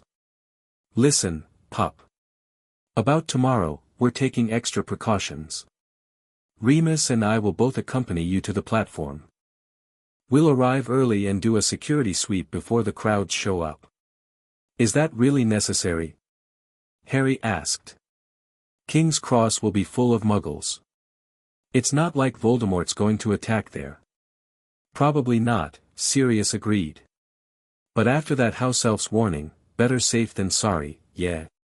Harry nodded, seeing the genuine concern in his godfather's eyes. Yeah, okay. And once you're at Hogwarts, I know, Harry interrupted. Be vigilant. Don't go anywhere alone. Report anything suspicious. You've only told me about 50 times. 51 now, Sirius grinned, ruffling Harry's hair. Can't blame me for being cautious. You do have a certain talent for finding trouble. Trouble finds me, Harry corrected. I'm completely innocent. Sure you are, Sirius snorted. Just like your father was completely innocent when McGonagall found him hanging upside down from the astronomy tower rafters. You never told me that one. Harry said eagerly. Sirius's eyes twinkled mischievously. There's time for one more story before bed. And since it's your last night home. They ended up in the living room, Remus joining them with hot chocolate, as Sirius recounted increasingly outrageous tales of the Marauders' school days. Harry laughed until his sides hurt, storing away ideas for his own Hogwarts adventures, though hopefully with less detention. As he finally climbed into bed, Harry felt a mixture of excitement and apprehension about the year ahead. Whatever danger Dobby had warned about, he would face it, but not alone. He had his friends, he had Sirius and Remus's training, and he had Dumbledore's promise of increased security. What could possibly go wrong? The answer, as it turned out, was quite a lot. It began with the barrier at platform 9 3/4 sealing itself against Harry and Ron, preventing them from boarding the Hogwarts Express. Thanks to Sirius's early arrival strategy, other adults were present to help, and Mr. Weasley quickly arranged for emergency float transport directly to Hogsmeade Station.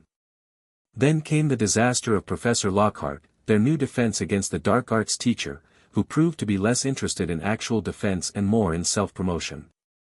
This is a joke, Harry muttered to Ron after their first lesson, which had consisted primarily of a quiz about Lockhart's favorite color and secret ambitions. How are we supposed to learn anything useful from him? At least the girls seem happy, Ron replied, nodding toward Hermione, who was gazing at Lockhart with a somewhat dazed expression.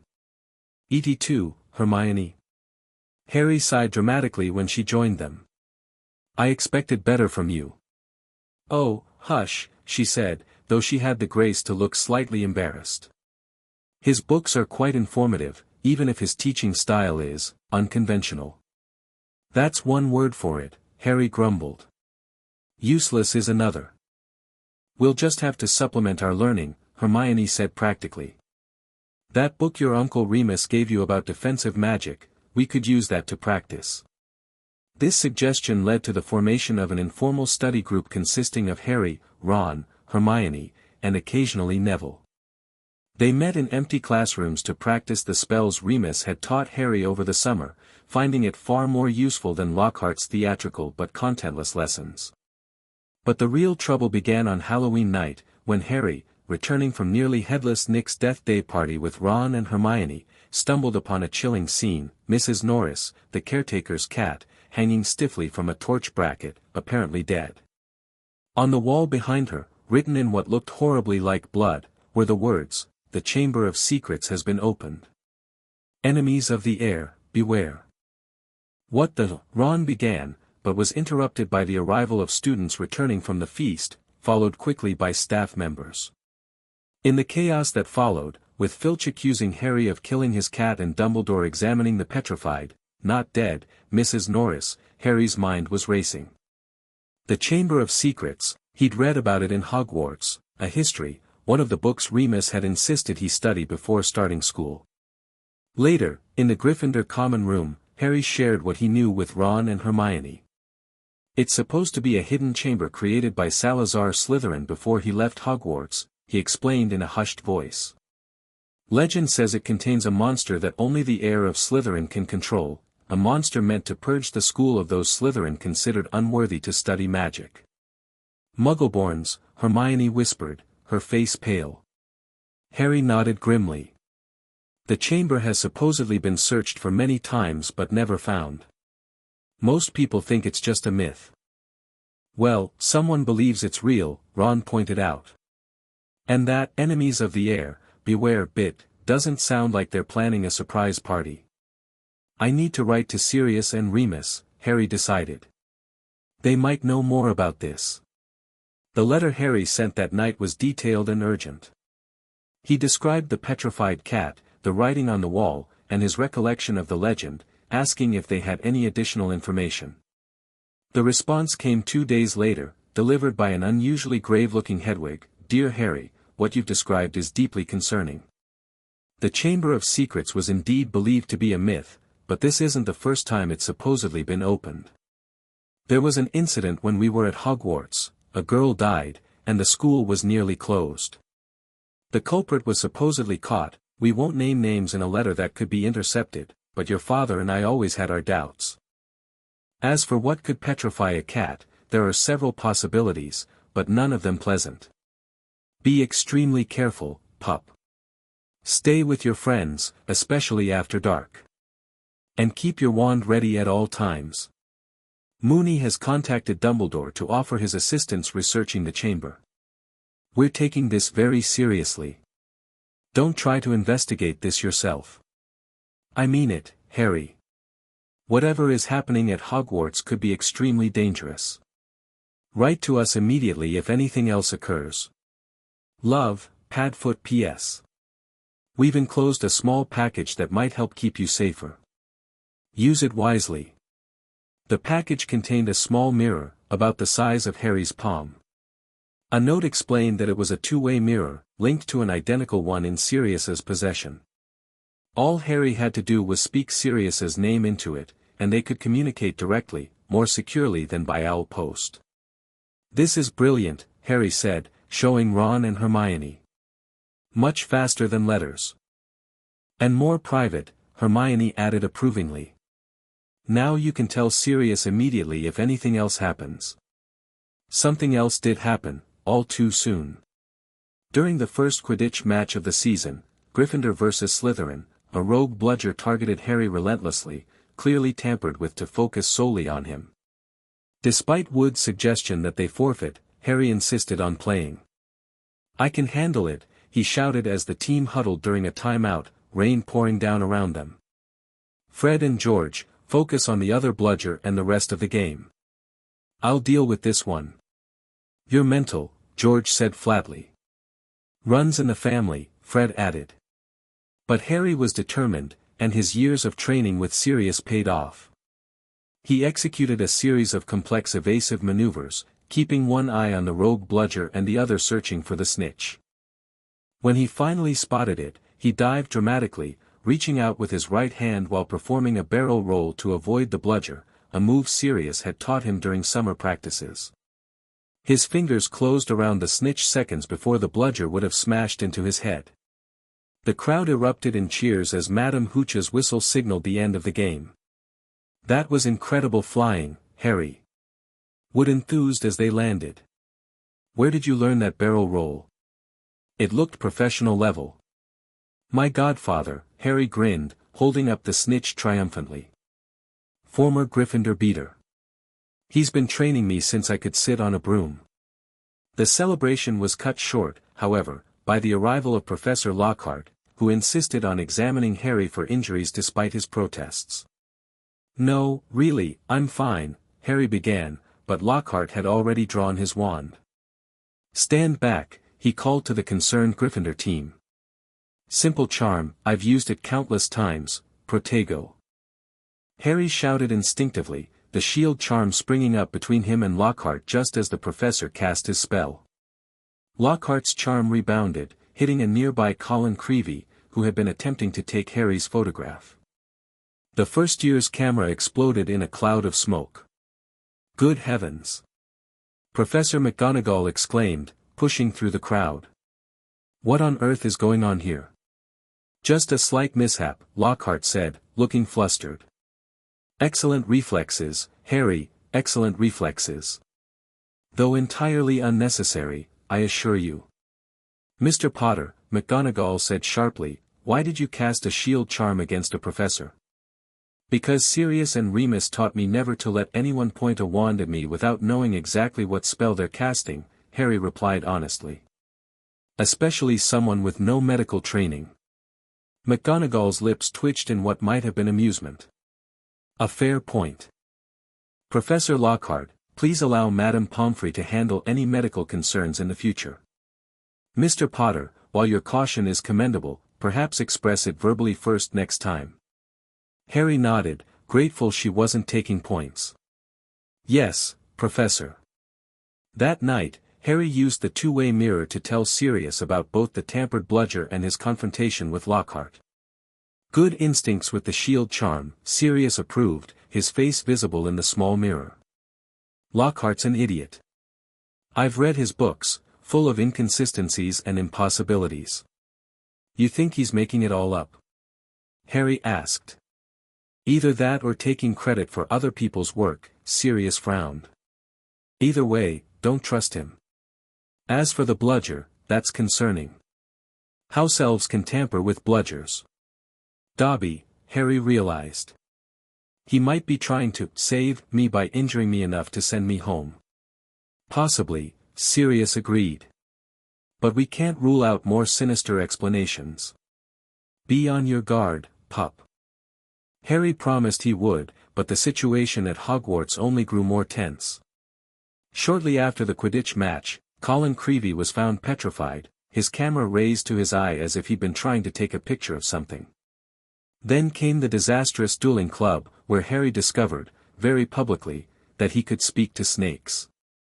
The revelation that he was a Parselmouth, a rare ability most commonly associated with Salazar Slytherin himself, caused many students to suspect Harry might be the heir of Slytherin.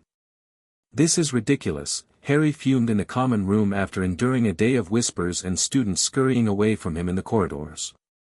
"Why would I attack Muggleborns? My own mother was Muggleborn. Hermione is my best friend." "People are scared," Hermione said reasonably, though she looked troubled. "They're looking for someone to blame." "Being a Parselmouth doesn't help," Ron added. It's not common, mate. And it is associated with dark wizards." "I need to talk to Sirius about this," Harry decided, heading up to their dormitory for privacy with the mirror.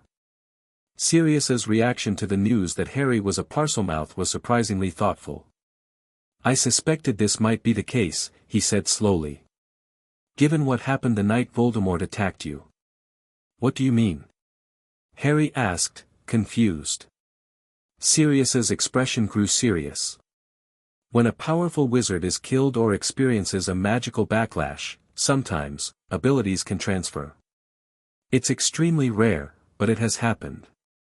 Dumbledore's theory was that when the killing curse rebounded, a fragment of Voldemort's power might have attached to you. Harry felt a chill run through him. So I have part of Voldemort's abilities? That's why I can talk to snakes. It's a theory, not a certainty, Sirius clarified quickly. But yes, that's the most likely explanation. It doesn't make you dark, Harry. It doesn't change who you are. But it does connect me to him, Harry said quietly. First the wand with the same core, now this. Listen to me, Sirius said firmly. Your choices define you, not your abilities. James and Lily's son could never be dark, it's not in your nature. You've inherited their courage, their compassion, their willingness to stand up for what's right. That matters more than speaking Parseltongue. Harry nodded, somewhat comforted. Should I tell people? Try to explain. No, Sirius advised. Let this blow over. The truth will come out eventually. Focus on staying safe and watching for anything unusual that might be connected to the chamber. As Christmas approached, the mood in the castle grew increasingly tense. Another student, Justin Finch-Fletchley, and the ghost of nearly headless Nick were found petrified, strengthening the rumors about the chamber. Many students opted to go home for the holidays, but Harry, Ron, and Hermione decided to stay, determined to use the quieter time to investigate. Their primary suspect was Draco Malfoy, whose public comments about mudbloods being next seemed suspicious.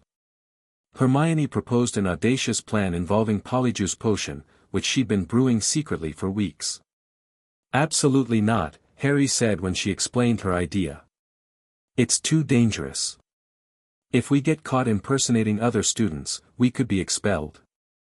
And if Malfoy really is the heir, we'd be putting ourselves right in his path. But we need to know. Hermione insisted. People are being attacked, Harry. And my godfather specifically told me not to investigate, Harry countered. They lived through something like this when they were at school, Hermione.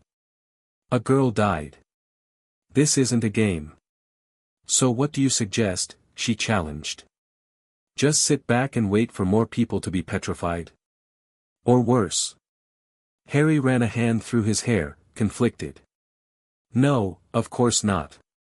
But there have to be other ways to get information. Ways that don't involve us breaking about 50 school rules. In the end, they compromised. Instead of using Polyjuice Potion to interrogate Malfoy directly, they decided to observe him more carefully and gather evidence of any suspicious behavior. Harry also reluctantly agreed to ask Sirius and Remus more specific questions about the previous opening of the chamber. You mentioned a death last time the chamber was opened, Harry said during his next mirror call with Sirius. What exactly happened? And who was blamed? Sirius hesitated, clearly uncomfortable. It's not something we talk about lightly, Harry. But given the circumstances. He sighed. A girl was killed in a bathroom. Myrtle Warren, though everyone called her Moaning Myrtle after she returned as a ghost. Moaning Myrtle? Harry repeated, surprised. She's still at Hogwarts.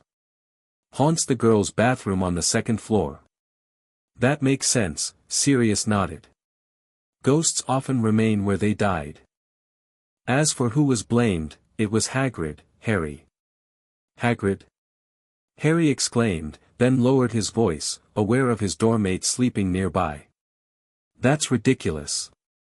Hagrid wouldn't hurt anyone. We thought so too, Sirius agreed. But he was caught with a dangerous creature, a giant spider, apparently. He was expelled, his wand was broken. Only Dumbledore's intervention kept him at Hogwarts as groundskeeper. Harry frowned, processing this. But spiders don't petrify people. Exactly, Sirius said grimly. That's one reason we always doubted the official story. The other was the person who caught Hagrid, a student prefect named Tom Riddle. Who's Tom Riddle? Harry asked. There was a long pause before Sirius answered. Tom Riddle was the birth name of Lord Voldemort. Harry felt as if the floor had dropped out from under him. Voldemort was at Hogwarts when the chamber opened before. And he accused Hagrid. Yes, Sirius confirmed. Though this wasn't public knowledge. Dumbledore told your father and me during the First War, when we joined the Order of the Phoenix. Riddle was a model student, head boy, prefect, brilliant. No one suspected what he would become. So Voldemort opened the chamber the first time, Harry said slowly, thinking aloud. And framed Hagrid.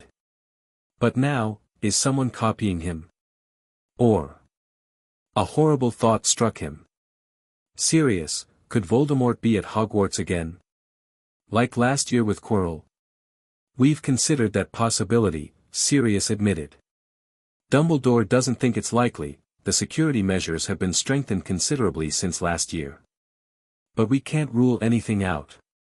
After the call ended, Harry sat in silence for a long time, turning this new information over in his mind. If Voldemort had opened the chamber before, he would know where it was, what monster it contained. But if he wasn't physically at Hogwarts this year, how could he be opening it again? Unless someone was acting on his behalf. But who? The mystery deepened after Christmas, when Harry discovered a strange diary hidden in Moaning Myrtle's bathroom. It had belonged to T.M. Riddle, Tom Marvolo Riddle, Harry realized with a jolt, but appeared to be blank. When Harry wrote in it, however, the diary wrote back, claiming to be a preservation of 16-year-old Tom Riddle's memories. Show me, Sirius demanded when Harry reported this discovery via the mirror. Describe the diary exactly. Harry did so, detailing the plain black cover, the name embossed on the back, and the way the ink he'd written with had been absorbed into the pages. Get rid of it, Sirius said immediately, his face pale in the mirror. Don't write in it again, don't even touch it. Wrap it in something and bring it straight to Dumbledore. Why? What is it? Harry asked, alarmed by Sirius's reaction. I'm not entirely sure, Sirius admitted, but any object containing preserved memories of Voldemort is extremely dangerous. It could be possession, or worse. Possession? Harry repeated. Like with Quirrell? Potentially, Sirius nodded grimly. Though this seems different. Just, please, Harry, take it to Dumbledore immediately. Harry agreed, but when he went to retrieve the diary from his trunk, it was gone. Someone's been through my things, he reported back to Sirius. The diary's missing. This is bad, Sirius muttered. Very bad. Harry, I'm coming to Hogwarts. Tonight. Meet me at Dumbledore's office at 8. True to his word, Sirius was waiting with Dumbledore when Harry arrived at the headmaster's office that evening. Remus was there too, looking grave. Harry, Sirius greeted him with a quick hug. Tell Dumbledore exactly what you told me about the diary. Harry recounted his discovery of the diary, his brief communication with it, and its subsequent disappearance. Dumbledore listened intently, his expression growing increasingly troubled. And you're certain it identified itself as containing Tom Riddle's memories? Dumbledore asked. Yes, sir, Harry confirmed. It showed me a memory of when Hagrid was accused of opening the chamber. Most concerning, Dumbledore murmured. If the diary has indeed fallen into another student's possession. It could be the one opening the chamber now, Remus finished. Through them. But who took it? Harry asked. And why? Someone who had access to your dormitory, Sirius pointed out. Another Gryffindor boy, most likely. Harry shook his head. I trust my dorm mates. It doesn't make sense that any of them would steal it, especially since they wouldn't know what it was. Unless they were the one who had it originally, Remus suggested. And recognized it when you had it. The implications of this were disturbing. If one of his fellow Gryffindors was being possessed by Voldemort's diary. We need to find it, Harry said firmly. Before anyone else gets hurt. We will search the castle, Dumbledore promised. But discreetly. We don't want to alert the diary, or whoever has it, to our suspicions. In the meantime, Sirius added, Harry, you need to be extra vigilant. If the diary was targeting you specifically. I'll be careful, Harry promised. I'll stick with Ron and Hermione, and I've been practicing the defensive spells you taught me. Good lad, Sirius said approvingly. Now, one more thing. About the monster in the chamber. We believe, Dumbledore interjected, based on the evidence of petrification and Harry's ability to hear it when others cannot, that it may be a basilisk. A basilisk? Harry repeated. The giant snake that kills with its gaze. Precisely, Remus nodded. Though in this case, it seems no one has looked it directly in the eye. Mrs. Norris saw its reflection in water on the floor. Colin saw it through his camera. Justin must have seen it through nearly headless Nick, who, being already dead, couldn't die again but was affected nonetheless. But how is it moving around the castle without being seen? Harry wondered. Pipes, Sirius said grimly. The plumbing system runs throughout Hogwarts. That would explain why you hear voices in the walls. Harry's eyes widened. That's why I'm the only one who can hear it. Because I speak Parseltongue. Exactly, Dumbledore confirmed. Which gives us an advantage. You can potentially hear the basilisk before it attacks. But I don't want to just hear it, Harry said determinedly. I want to stop it. Sirius and Remus exchanged glances. Harry, Remus began gently, a basilisk is one of the most dangerous magical creatures in existence. Even fully trained wizards, I know, Harry interrupted. I'm not saying I want to fight it myself. But I want to help find the chamber, find whoever's controlling it. And we appreciate that, Dumbledore said. But for now, your job is to stay safe and alert us of anything unusual. Leave the hunting to the adults. Harry wanted to argue but recognized the resolve in all three men's faces. Fine. But promise you'll keep me informed. We promise, Sirius said, squeezing Harry's shoulder. No more secrets. Despite the increased vigilance of the staff, another attack occurred in February. This time, the victims were Hermione Granger and Penelope Clearwater, a Ravenclaw prefect. They were found petrified near the library, a small mirror clutched in Hermione's hand. Harry was devastated. Seeing Hermione's rigid form in the hospital wing, her eyes wide and glassy, hit him harder than any of the previous attacks. She must have figured something out, Ron said hoarsely as they stood by her bed. That's why she had the mirror, to check around corners. Harry nodded, unable to speak past the lump in his throat. He reached out and squeezed Hermione's cold hand. We'll fix this, he promised her. We'll find who did this to you. That evening, using the two-way mirror, Harry told Sirius about Hermione's attack, his voice breaking several times. I'm so sorry, pup, Sirius said, his own voice thick with emotion. Hermione is strong. The Mandrake restorative draft will bring her back good as new. But that could take months. Harry protested. And what if someone dies before then? I can't just sit around waiting. Harry, Sirius said firmly, I understand your frustration, truly I do. But rushing headlong into danger won't help Hermione or anyone else. Then what will? Harry demanded.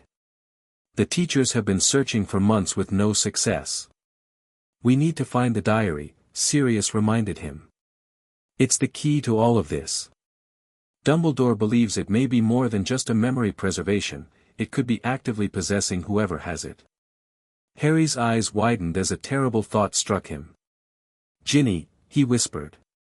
What? Sirius asked sharply.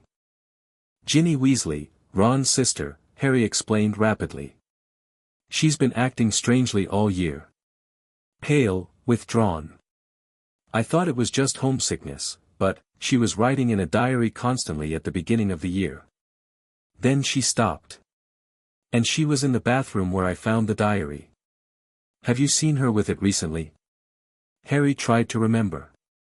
No, but she seemed really distressed when I mentioned finding a diary. I thought she was just worried about someone reading her private thoughts, but what if? Talk to Ron, Sirius advised. Discreetly. See if Ginny's behavior aligns with the timeline of the attacks. But Harry, don't confront her directly. If she is being possessed, it's not her fault, and direct confrontation could make things worse. Harry agreed, and the next day, he carefully questioned Ron about Ginny's behavior. The pattern was unmistakable. Ginny had been especially withdrawn or missing during each of the attacks. We need to tell McGonagall, Harry decided. Or Dumbledore. But before they could act, an announcement echoed through the castle: all students returned to their dormitories at once. All teachers to the staff room. Immediately. Defying the order, Harry and Ron snapped to the staff room, hiding in a wardrobe just in time to hear the devastating news: Ginny Weasley had been taken into the chamber itself. The message on the wall now read, "Her skeleton will lie in the chamber forever." Ron went white with shock, and Harry had to physically restrain him from bursting out of their hiding place. They listened as the staff disbanded, with Lockhart, who had been boasting for months about knowing the chamber's location, being tasked with rescuing Ginny. He's useless. Ron hissed as they hurried back to Gryffindor Tower. Ginny's going to die if we leave it to him. I know, Harry agreed grimly. We need to contact Sirius and Remus. In their dormitory, Harry frantically called Sirius through the two-way mirror, quickly explaining the situation. Where are you now? Sirius demanded, his face tense. Gryffindor Tower, Harry replied. But Sirius, we need to do something. Lockhart's supposedly going after her, but he's a fraud. Stay where you are, Sirius ordered. Remus and I are already on our way to Hogwarts. We were coming to help search for the chamber anyway. We'll be there in 20 minutes. Ginny might not have 20 minutes. Ron cried, leaning into the mirror's view. Sirius's expression softened with sympathy. I understand, Ron. But rushing in without a plan will only endanger you both. Wait for us. After Sirius's face disappeared from the mirror, Harry turned to Ron. We need to at least figure out where the chamber is. If we know that when Sirius and Remus arrive, it could save crucial time. Ron nodded eagerly. But how? People have been searching for centuries. Hermione knew, Harry said suddenly.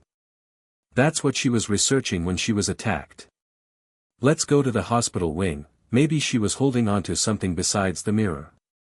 They raced to the hospital wing, where Madame Pomfrey was too distraught about Ginny's abduction to properly enforce visiting restrictions.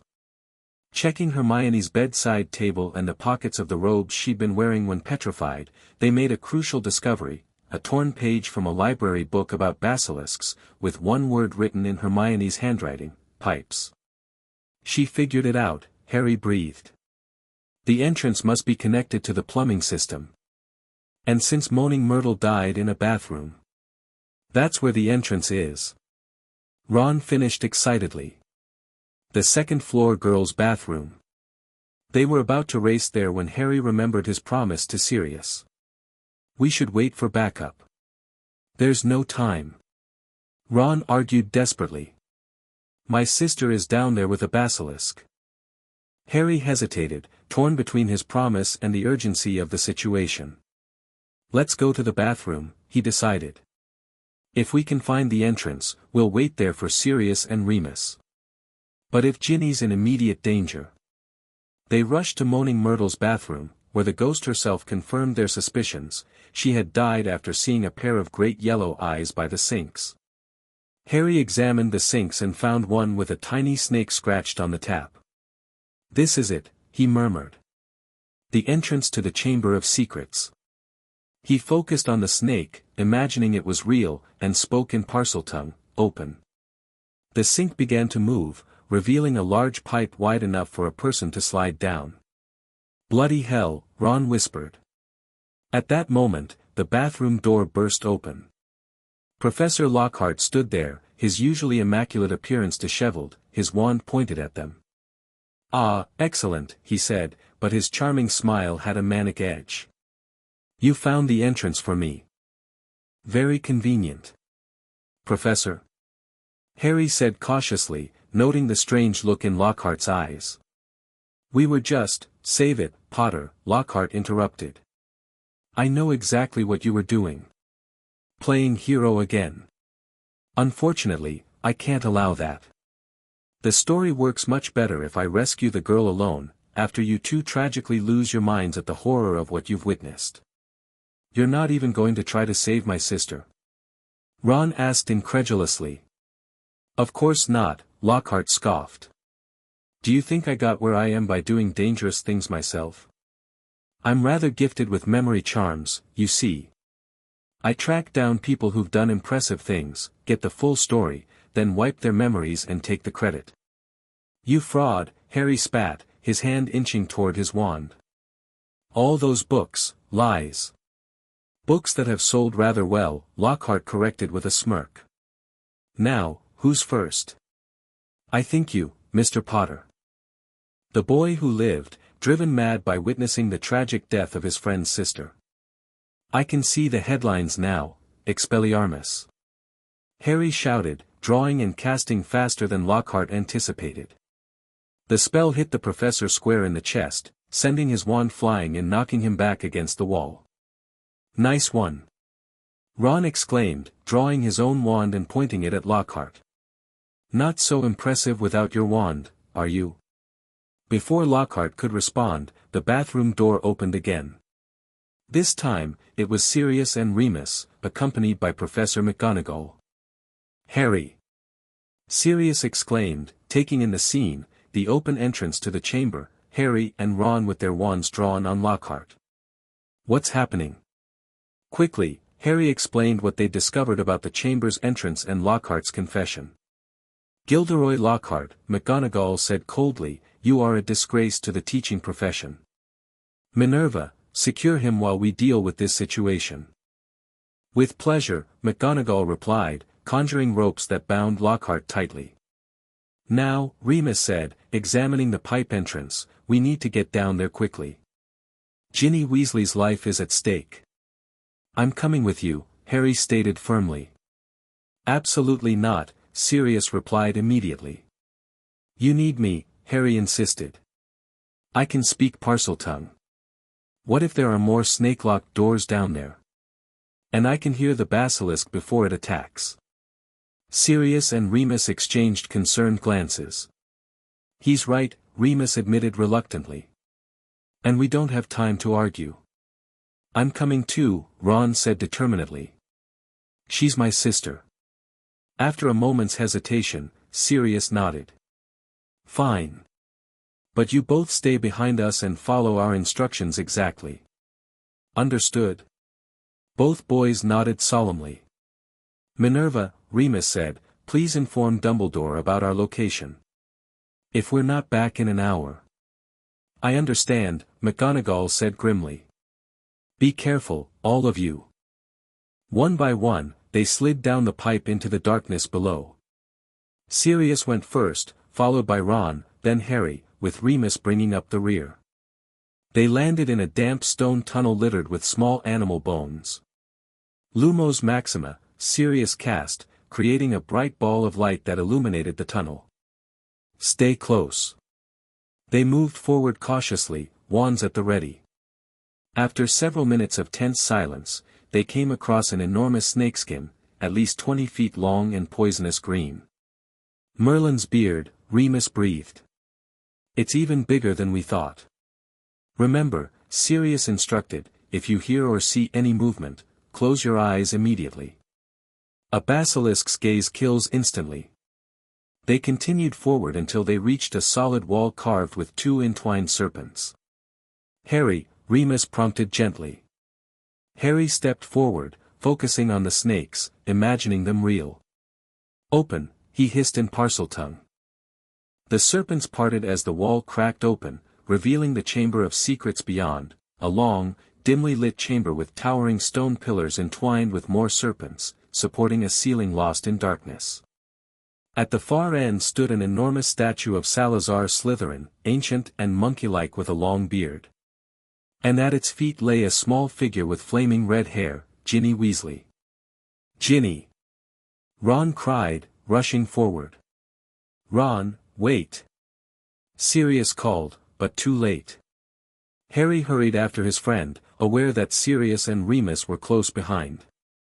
As they approached Ginny's motionless form, Harry noticed another figure standing nearby, a tall, black-haired boy who looked oddly blurred around the edges, as if viewed through a misted window. Tom Riddle, Harry identified, remembering the memory from the diary. The boy smiled, an unsettling expression that didn't reach his eyes. "Harry Potter. I've been waiting to meet you." Sirius and Remus reached them, placing themselves partially in front of Harry and Ron. "Tom Marvolo Riddle," Sirius said coldly. "Or do you prefer Lord Voldemort these days?" Riddle's eyes widened slightly in surprise before his smile returned, colder than before. "You're well informed. Impressive. Is she dead?" Ron asked desperately, kneeling beside his sister. "Not yet," Riddle replied casually. "But she will be soon. She's growing weaker as I grow stronger." The diary, Harry realized, spotting the small black book clutched in Ginny's hands. "You've been possessing her all year. Making her open the chamber, set the basilisk on people." "Very good, Harry," Riddle praised mockingly. "Ginny poured her soul into my diary, her fears, her hopes, her secrets. She gave me enough power to start pouring a little of my soul back into her. Enough to make her do my bidding." "Let her go," Sirius demanded, his wand pointed steadily at Riddle. "Whatever you're doing to her, stop it now." Riddle laughed, a high, cold sound that echoed through the chamber. "I'm afraid I can't do that. You see, I still need a little more of her life force. And now that I have Harry Potter here, well, I have questions that need answering." "I'm not answering anything," Harry said firmly. "Release Ginny." "How rude," Riddle scared. "After all, I've been so patient. I showed you my memory of that oaf Hagrid, hoping to gain your trust. When that failed, I had to resort to more direct measures. You took Ginny to lure Harry here," Remus deduced. "Why?" "To meet the famous boy who defeated Lord Voldemort as an infant," Riddle replied, circling them slowly. "I wanted to know how a mere baby with no extraordinary magical talent managed to defeat the greatest wizard of all time." "Why do you care?" Harry asked, though he already knew the answer. "Voldemort was after your time." Riddle smiled and pulled out a wand, Ginny's wand, Harry realized. With it, he traced 3 words in the air, Tom Marvolo Riddle. Then, with a wave of the wand, the letters rearranged themselves. "I am Lord Voldemort, you see," he whispered. "It was a name I was already using at Hogwarts, among my closest friends. A name that would one day strike fear into the hearts of wizards everywhere." "You're nothing but a memory," Remus said, though his voice was tense. "A shadow of the real Voldemort." "For now," Riddle agreed. "But once Ginny dies, I will be fully restored. And then—" His gaze fixed on Harry. "I will finish what I started 11 years ago." "You'll have to go through us first," Sirius growled. "Gladly," Riddle replied, then turned toward the statue of Slytherin. In Parseltongue, he commanded, "Speak to me, Slytherin, greatest of the Hogwarts Four." The statue's mouth began to open, revealing a dark tunnel within. "Close your eyes," Remus shouted, grabbing Ron and pulling him back. "The basilisk is coming." Harry squeezed his eyes shut, hearing a heavy body hitting the chamber floor with a thud that shook the stone beneath his feet. "Kill them," Riddle ordered in Parseltongue. Harry heard the basilisk slithering toward them, its massive body scraping against the stone floor. "Spread out," Sirius commanded. "Keep your eyes closed and listen for its movement." Harry backed away, his heart pounding in his ears. Without sight, his other senses heightened. He could hear the basilisk coming closer, its scales rasping against the floor, its heavy breathing. "Bombarda Maxima!" Sirius shouted from somewhere to Harry's left. An explosion rocked the chamber, followed by an angry hiss from the basilisk. Confringo. Remus cast next. Another explosion, another hiss, this one pained. Harry kept backing away, listening intently.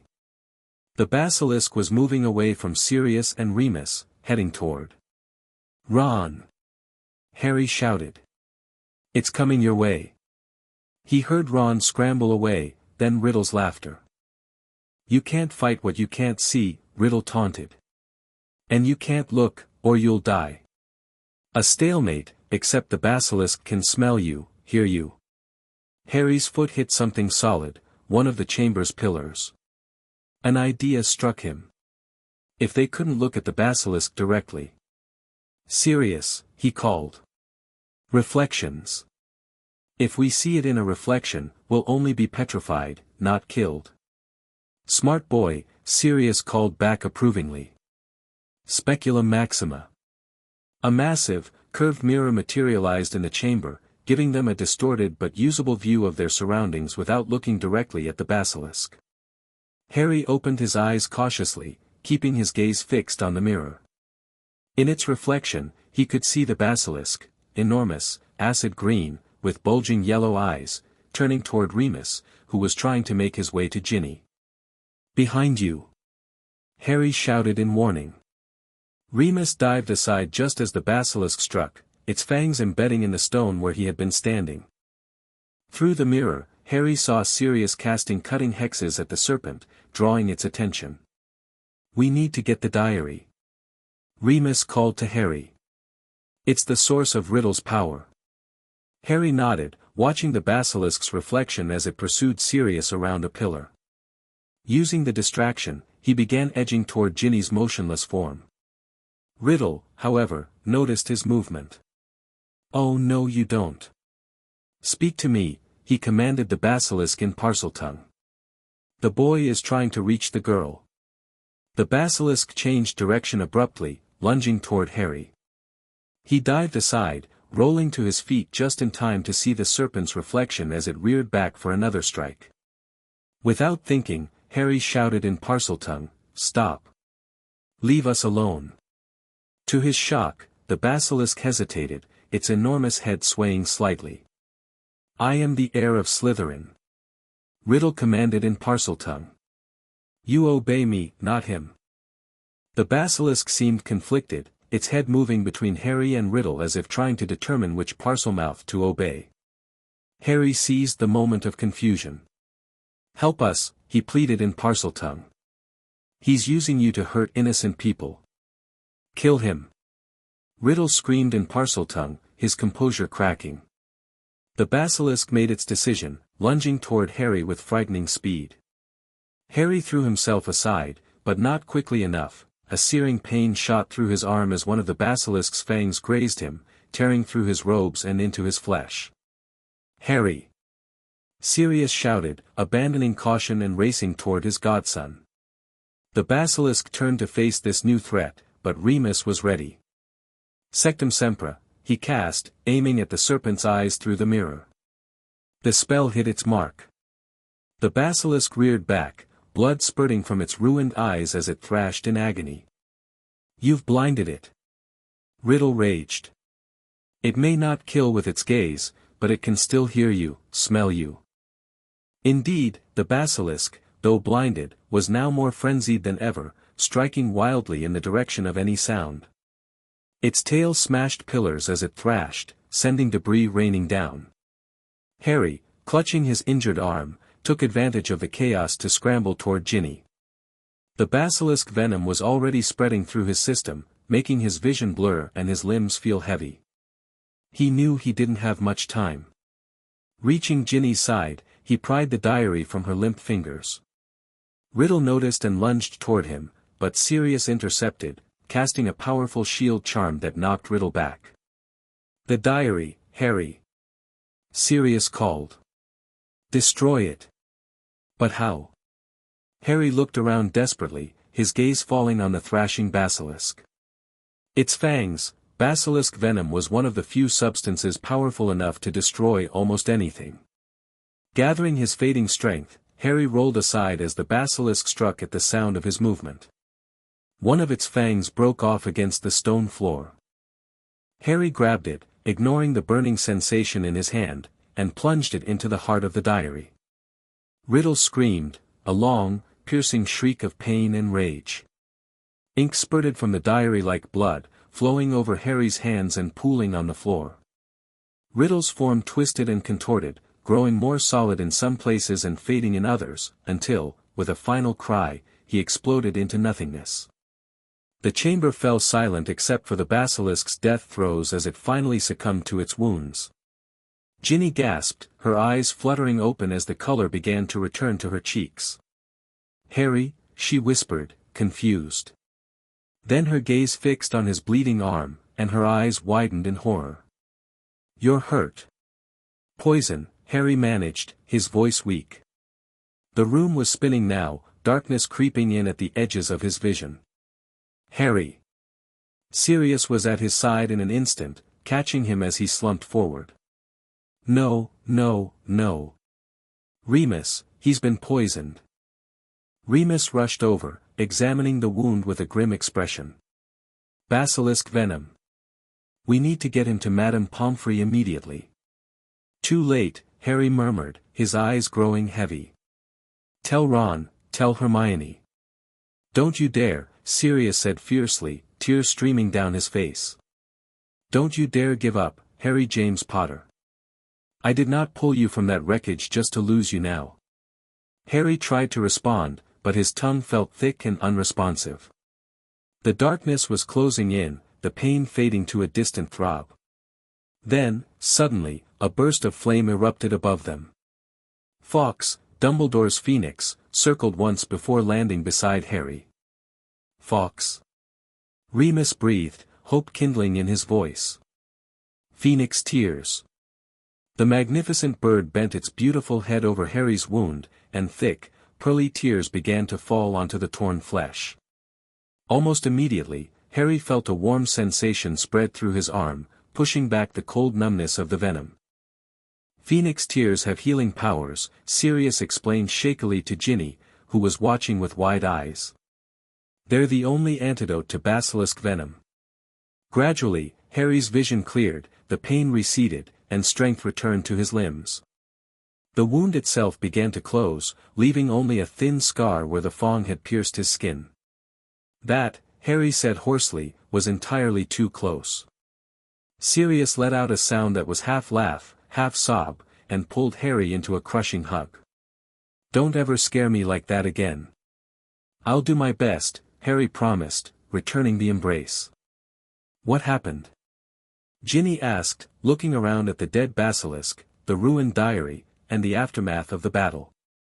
"The last thing I remember clearly is finding that diary in my schoolbooks." "It wasn't your fault," Harry assured her quickly. "The diary was possessing you. It was Voldemort, a younger version of him preserved in the diary." Ginny's face crumpled. "I tried to tell. I suspected something was wrong, but then I'd black out, and," she broke into sobs. "All those people who were attacked, it was me."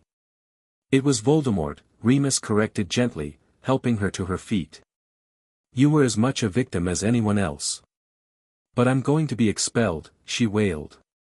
"I've wanted to go to Hogwarts ever since Bill went, and now, no one is getting expelled," came a new voice from the chamber entrance.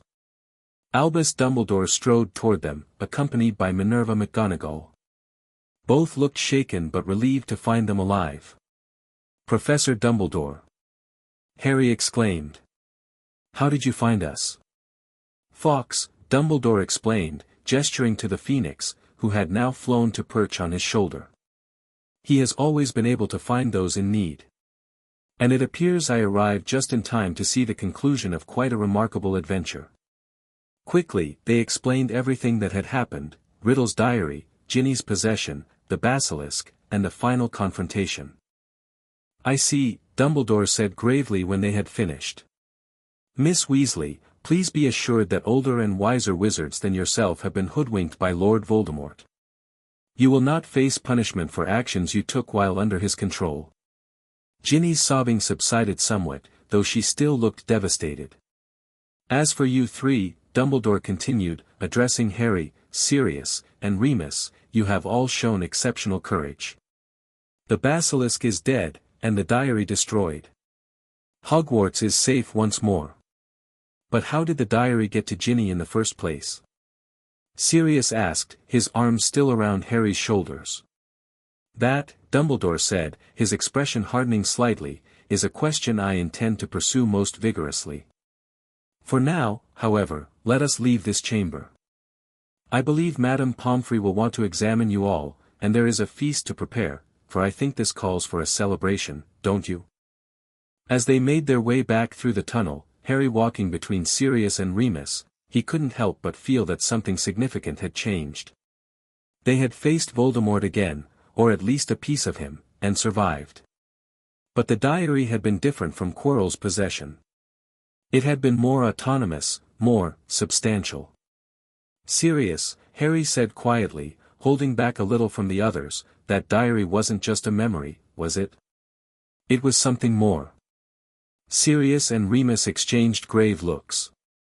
We think so, Remus admitted. But exactly what, we're not sure yet. Dumbledore might know, Sirius added. We'll talk to him after things settle down. Harry nodded, satisfied for the moment. Whatever the diary had been, it was destroyed now. Ginny was safe, the basilisk was dead, and the Chamber of Secrets closed once more.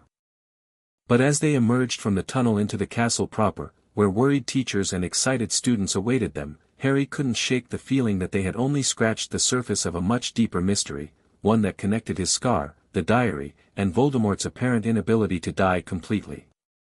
That mystery would have to wait for another day.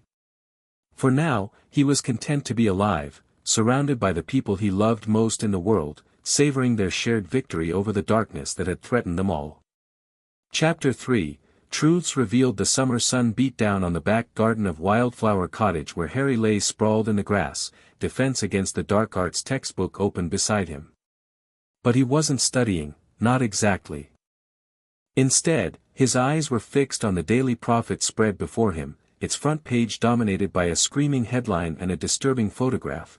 Peter Pettigrew escapes Azkaban. First ever breakout in prison's history. The photograph showed a holding cell with a small, ragged hole in the bars, just large enough for a rat to squeeze through.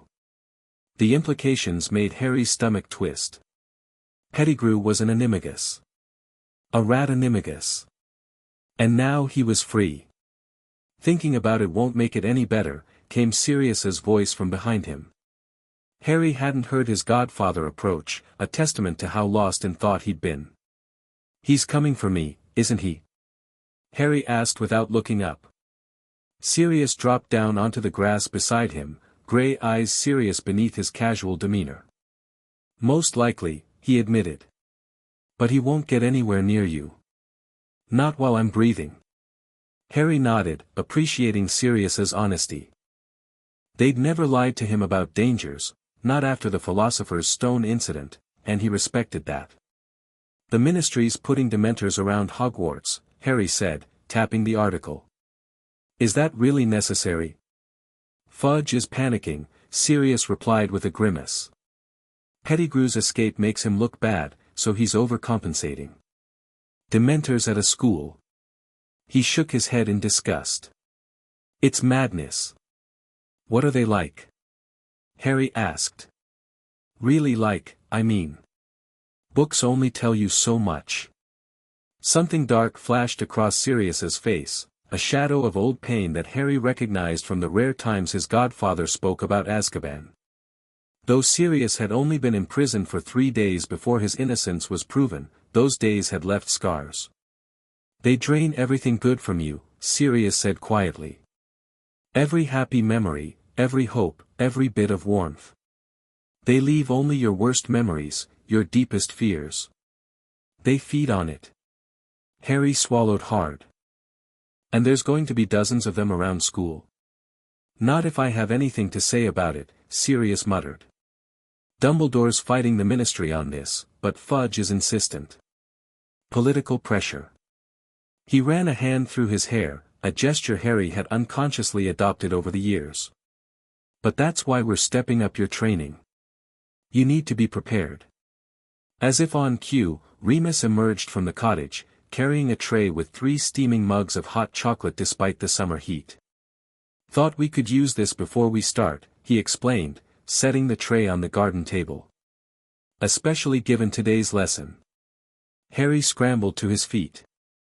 Are we learning the Patronus charm? He asked eagerly. Sirius had promised they'd start practicing it this summer, but they'd spent most of the past week on advanced shielding spells. We are, Remus confirmed with a smile. But first, chocolate. It helps counter the effects of dark magic, including the emotional drain that comes with practicing this particular charm. Harry didn't need to be told twice. He grabbed a mug and took a grateful sip, feeling warmth spread through him. Remus made the best hot chocolate, rich and dark with just a hint of cinnamon. The Patronus charm, Remus began once they'd settled at the garden table, is one of the most powerful defensive spells in a wizard's arsenal. It's also among the most difficult to master. Most adult wizards can't produce a full corporeal Patronus, Sirius added. A wispy shield is the best many can manage. But you both can, Harry said. It wasn't a question, he'd seen their patron uses before, during previous demonstrations. Yes, Remus nodded. Sirius's is a large dog, similar to his animagus form. Mine is a wolf. What will mine be? Harry asked curiously. That's the beauty of it, Sirius grinned. Your Patronus reflects your innermost self, your hidden strengths, your core identity. No one knows what form it will take until it appears. Enough theory, Remus said, standing. Let's begin with the practical. The incantation is, Expecto Patronum. The wand movement is simple, he demonstrated a fluid, sweeping motion, but the real challenge lies in the mental component. You need a memory, Sirius explained, also rising. Not just any happy memory, but one filled with pure joy. The strongest, most powerful happy memory you possess.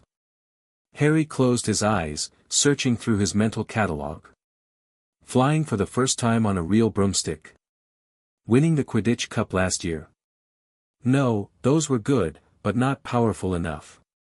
His mind drifted to his 11th birthday, when Sirius and Remus had given him his father's old Marauder's map, officially welcoming him to the family business of mischief-making. The memory filled him with warmth, but something even stronger surfaced, a much older memory, one he wasn't sure was even real or just something he'd constructed from the stories they'd told him. He was very small, maybe 3 or 4, waking from a nightmare about green light and high, cold laughter. Sirius had come immediately, gathering Harry into his arms, while Remus made hot chocolate. They'd sat in the living room until dawn, Sirius telling stories about James and Lily until Harry's fears were replaced with a sense of connection to his parents. That feeling, of being absolutely safe, absolutely loved, absolutely home, that was what he needed. I've got it, Harry said, opening his eyes with renewed determination. Remember, Remus instructed, focus completely on that memory. Let it fill you up. Then cast the charm. Harry nodded, gripping his wand tightly. He concentrated on the memory, on the feeling of perfect security and belonging, and spoke clearly, Expecto Patronum. A wisp of silver light emerged from his wand, not a formed Patronus, but definitely something. Excellent first attempt. Remus exclaimed. Most wizards get nothing on their first try. Try again, Sirius encouraged. Really lose yourself in that memory. Harry closed his eyes once more, diving deeper into the feeling. He remembered Sirius's arms around him, Remus's calm voice, the stories of his parents' love. He remembered belonging. Expecto Patronum. This time, a much larger silver shield burst from his wand, hovering before him like a protective barrier. Well done. Sirius whooped, clapping him on the back. A shield form on your second try, that's remarkable, Harry. It's not an animal, though, Harry said, slightly disappointed as the shield faded. That takes more practice, Remus assured him. The fact that you produced anything this strong so quickly is extremely impressive. They continued practicing throughout the afternoon. By dinner time, Harry was exhausted but satisfied with his progress. His shield Patronus had grown stronger with each attempt, though it still hadn't taken a corporeal form. "Don't get discouraged," Sirius told him as they tucked into Remus's excellent beef stew that evening. "It took me months to get a corporeal Patronus, and I was already an animagus by then, which supposedly makes it easier." "You'll get there," Remus agreed. "Your progress today was extraordinary." Harry nodded, too tired to argue. The Patronus charm had drained him more than he'd expected, not just magically, but emotionally. Dredging up and concentrating on happy memories for hours was surprisingly exhausting. "There's something else we need to discuss," Sirius said after dinner, his tone growing serious. "About Pettigrew." Harry straightened in his chair, instantly alert despite his fatigue. "What about him?" Sirius and Remus exchanged one of their looks, the kind that told Harry they'd already discussed this extensively between themselves. "We think," Remus began carefully, "that Peter will try to find his way to Hogwarts." "To you." "You already said that," Harry pointed out. "Yes, but there's more to it," Sirius continued. "Peter isn't just running from justice. We believe he's running toward something, or someone." Harry's blood ran cold. "Voldemort." Sirius nodded grimly. "After what happened with the diary last year, Dumbledore's increasingly convinced that Voldemort isn't as gone as most people believe. He's out there in some form, weak but alive, possibly looking for a servant to help him return to power. And Pettigrew would be that servant," Harry said, the pieces falling into place. "Peter always aligned himself with who he perceived as the strongest in the room," Remus explained. "It's why he was friends with your father and Sirius, the most popular boys at school. It's why he joined the Order of the Phoenix when it seemed like we were winning, and why he betrayed us when Voldemort's power grew." "He's a coward," Sirius added, his voice hardening. "But a dangerous one. If he believes helping Voldemort return is his best chance at survival, then I'm doubly in danger," Harry finished.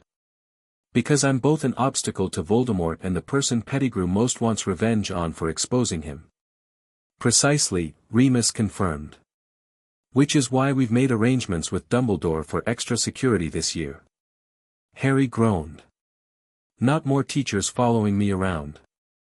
Last year was bad enough after the chamber incident." "Nothing so obvious," Sirius assured him with a ghost of his usual mischievous smile. "Moony here has accepted the defense against the dark arts position." Harry's jaw dropped. "You're going to be a professor? At Hogwarts?"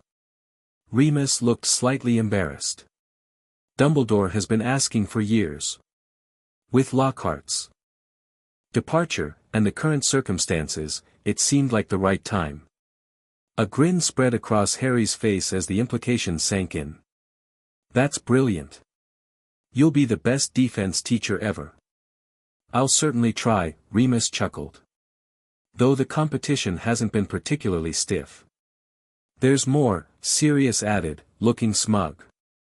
"I'll be there too." "You're teaching as well?" Harry asked incredulously. "Merlin, no," Sirius laughed. "Can you imagine? McGonagall would have an aneurysm." "No, I'm coming as a special security consultant. Officially, I'll be helping strengthen the castle's defenses against Pettigrew.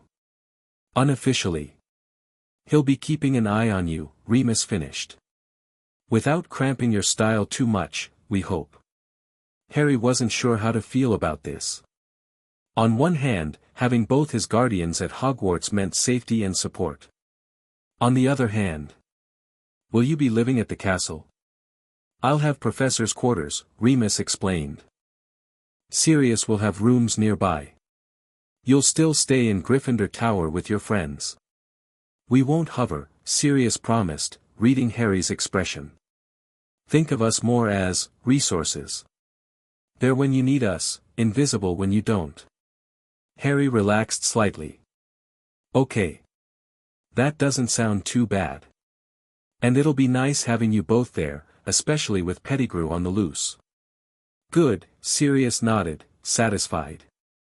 Now, one last serious topic before bed. The Dementors. Harry's mood sobered instantly. Despite our objections, Remus said, the Ministry is insisting on stationing Dementors at all entrances to Hogwarts grounds. They won't be allowed on the actual grounds, but... Dementors don't always follow rules, Sirius finished darkly. Especially when they sense prey they want. Like me, Harry said flatly. Like anyone with traumatic memories, Remus corrected gently. But yes, you might be particularly vulnerable. Your experiences with Voldemort, losing your parents. These create the kind of emotional imprints Dementors are drawn to. That's why the Patronus training is so important, Sirius added. It's the only reliable defense against them. Harry nodded, a new determination settling in his chest. Then I'll master it. Before school starts. Sirius's expression softened with pride. That's my boy. The remaining weeks of summer passed in a blur of intensive training. Harry divided his time between Patronus practice, dueling sessions with Sirius, and advanced defensive theory with Remus. By the time his Hogwarts letter arrived with his book list for third year, Harry could consistently produce a powerful shield Patronus, though the corporeal form continued to elude him. Don't worry about it, Sirius reassured him after a particularly frustrating session. The shield form will protect you just fine. The corporeal form will come when it's ready. Despite the looming threat of Pettigrew, Harry's 13th birthday was a joyous affair. Ron and Hermione both came to stay for a few days, with Remus teaching them basic Patronus theory as well, though neither managed more than faint silver wisps. It's extremely advanced magic, Hermione kept reminding Ron, who was growing increasingly frustrated with his lack of progress. Most adult wizards can't do it. Harry can, Ron pointed out sullenly. Harry's been training with two exceptional defense experts his whole life, Hermione countered. And he has natural talent in the subject. She's right, Harry agreed, trying to make his friend feel better. Plus, I've been practicing for weeks already. You've only had 2 days. This seemed to mollify Ron somewhat, especially when Sirius suggested they take a break from Patronus training to play Quidditch instead. Hermione elected to watch from the ground with a book, as flying remained her least favorite magical activity. On their last night before heading back to Hogwarts, Harry lay awake in bed, excitement and anxiety battling for dominance in his mind. Having Sirius and Remus at school with him would be brilliant, but the threat of Pettigrew, not to mention the Dementors, cast a shadow over his anticipation. A soft knock at his door interrupted his thoughts. "Come in," he called, sitting up. Sirius entered, looking uncharacteristically serious. He sat on the edge of Harry's bed, holding something in his hands, a folded piece of parchment. "Couldn't sleep?" he asked. Harry shrugged. "Too much thinking." "Know the feeling," Sirius nodded. "I brought you something. Was going to save it for breakfast, but..." He handed over the parchment. Harry unfolded it curiously. It appeared to be a permit of some kind, with his name and an official ministry seal. "Is this?" "Special dispensation to practice the Patronus charm outside of school," Sirius confirmed. Took some string pulling, but Amelia Bones and the DMLE agreed it was a reasonable security precaution given the circumstances. Harry stared at the document in amazement. Underage magic was strictly regulated, exemptions were incredibly rare. "This is brilliant," he breathed. "But why didn't you give it to me weeks ago? We've been practicing all summer."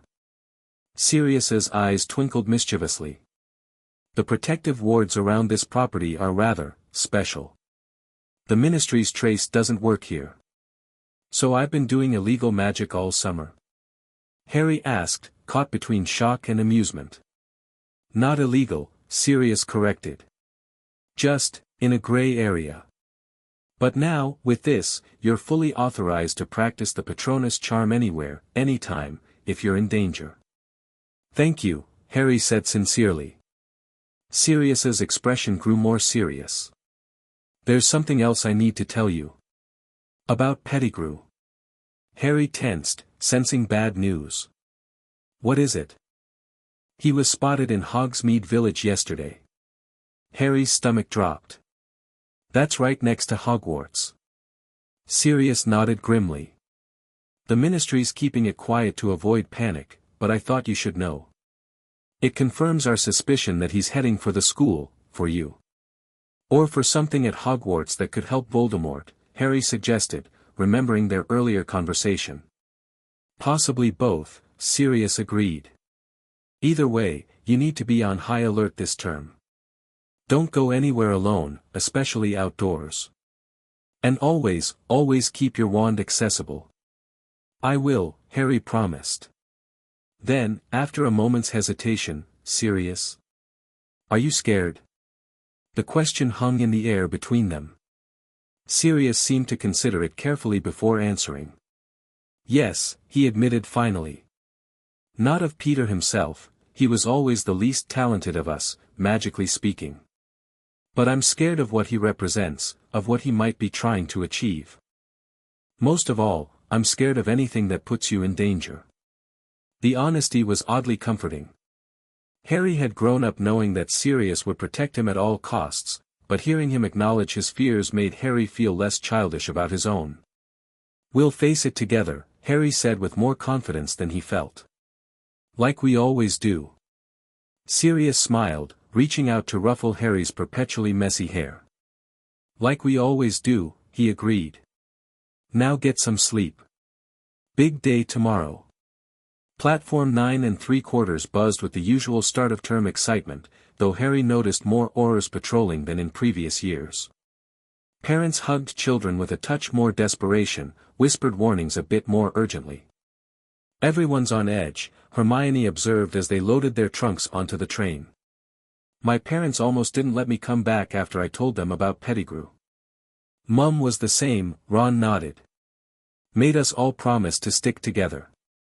Sound advice, Remus said, appearing beside them. Unlike Sirius, who was dressed in his usual stylish but slightly rebellious attire, Remus wore a professor's robes, though his were more worn and patched than most. I'll be riding the train with you all. Sirius will meet us at Hogsmeade Station. Is that standard for teachers? Hermione asked curiously. No, most go ahead to the castle, Remus explained. But given the circumstances. You're babysitting us, Harry translated with a slight eye roll, though secretly he was relieved. Remus's lips twitched. I prefer to think of it as, providing advanced educational opportunities during transit. They found a compartment toward the middle of the train, soon joined by Neville Longbottom and Ginny Weasley. After the Chamber of Secrets incident the previous year, Ginny had spent considerable time with Harry, Ron, and Hermione, forming a closer friendship than before. She was still somewhat quiet, but Harry had noticed her confidence slowly rebuilding over the summer visits to the Burrow. Professor Lupin. Neville exclaimed when he realized who was sharing their compartment. Gran told me you'd be teaching this year. She says you're brilliant at defense. Remus looked slightly embarrassed. Augusta is too kind. But yes, I'll be your defense against the dark arts professor this term. Thank Merlin, Ron said fervently. No offense, Professor, but after Quirrell and Lockhart, the bar is literally on the floor. Ronald. Hermione scolded, though Remus just laughed. I'm well aware of my predecessor's shortcomings, he assured them. I'll do my best to provide more substantive instruction. The train journey began smoothly enough. Remus answered questions about the upcoming curriculum while the students exchanged summer stories. Harry noticed he carefully avoided mentioning his relationship to Harry, allowing Harry to navigate that disclosure on his own terms. Halfway through the journey, however, the train began to slow. We can't be there yet, Hermione said, checking her watch with a frown. Remus stood, suddenly alert, his relaxed demeanor replaced with tense vigilance. Stay in your seats, he instructed, moving to the compartment door. The train jerked to a complete stop with a squeal of brakes. Then, without warning, all the lamps went out, plunging them into darkness. "What's happening?" Ginny's voice sounded small and frightened in the blackness. "Lumos," Remus cast, his wand tip igniting to provide dim illumination. His face looked grim in the wand light. "I was afraid of this. Dementors." A chill crept through the compartment, not just physical cold, but a bone-deep, soul-penetrating chill that seemed to freeze Harry from the inside out.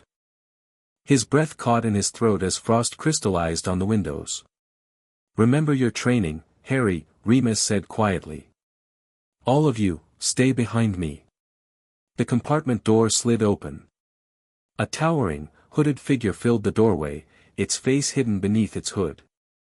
A scabbed, grayish hand protruded from the cloak, looking decayed and deathlike. The cold intensified. Harry felt his chest constrict as the happiness drained from him. In his mind, a woman began to scream, a terrible, pleading scream he somehow knew belonged to his mother in her final moments. "Not Harry. Please, not Harry. Stand aside, you silly girl, stand aside, now. Not Harry, please no, take me, kill me instead." Fighting through the fog of despair, Harry raised his wand with trembling fingers. He forced himself to concentrate on his chosen memory, safety, love, belonging, and spoke the incantation, Expecto Patronum.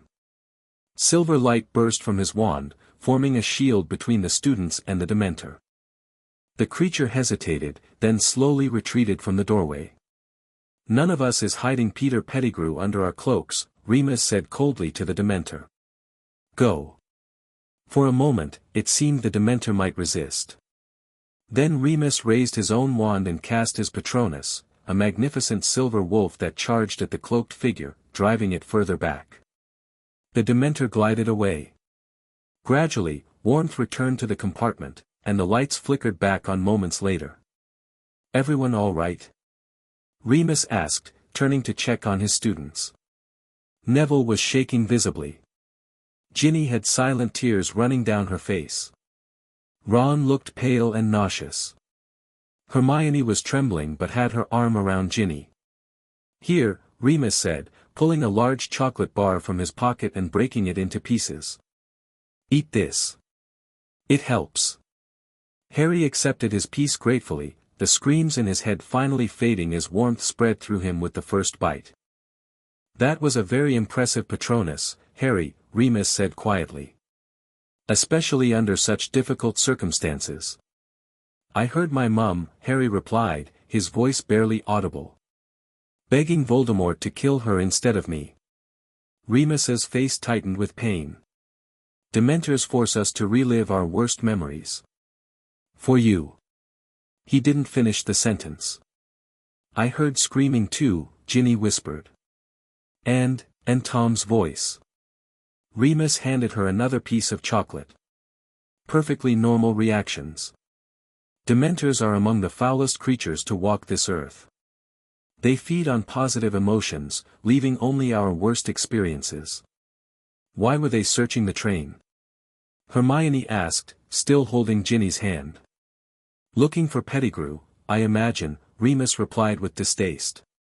"Though they've no business terrorizing children in the process. I'll be having words with the conductor about this." The rest of the journey passed in subdued conversation as they all recovered from the Dementor's effects.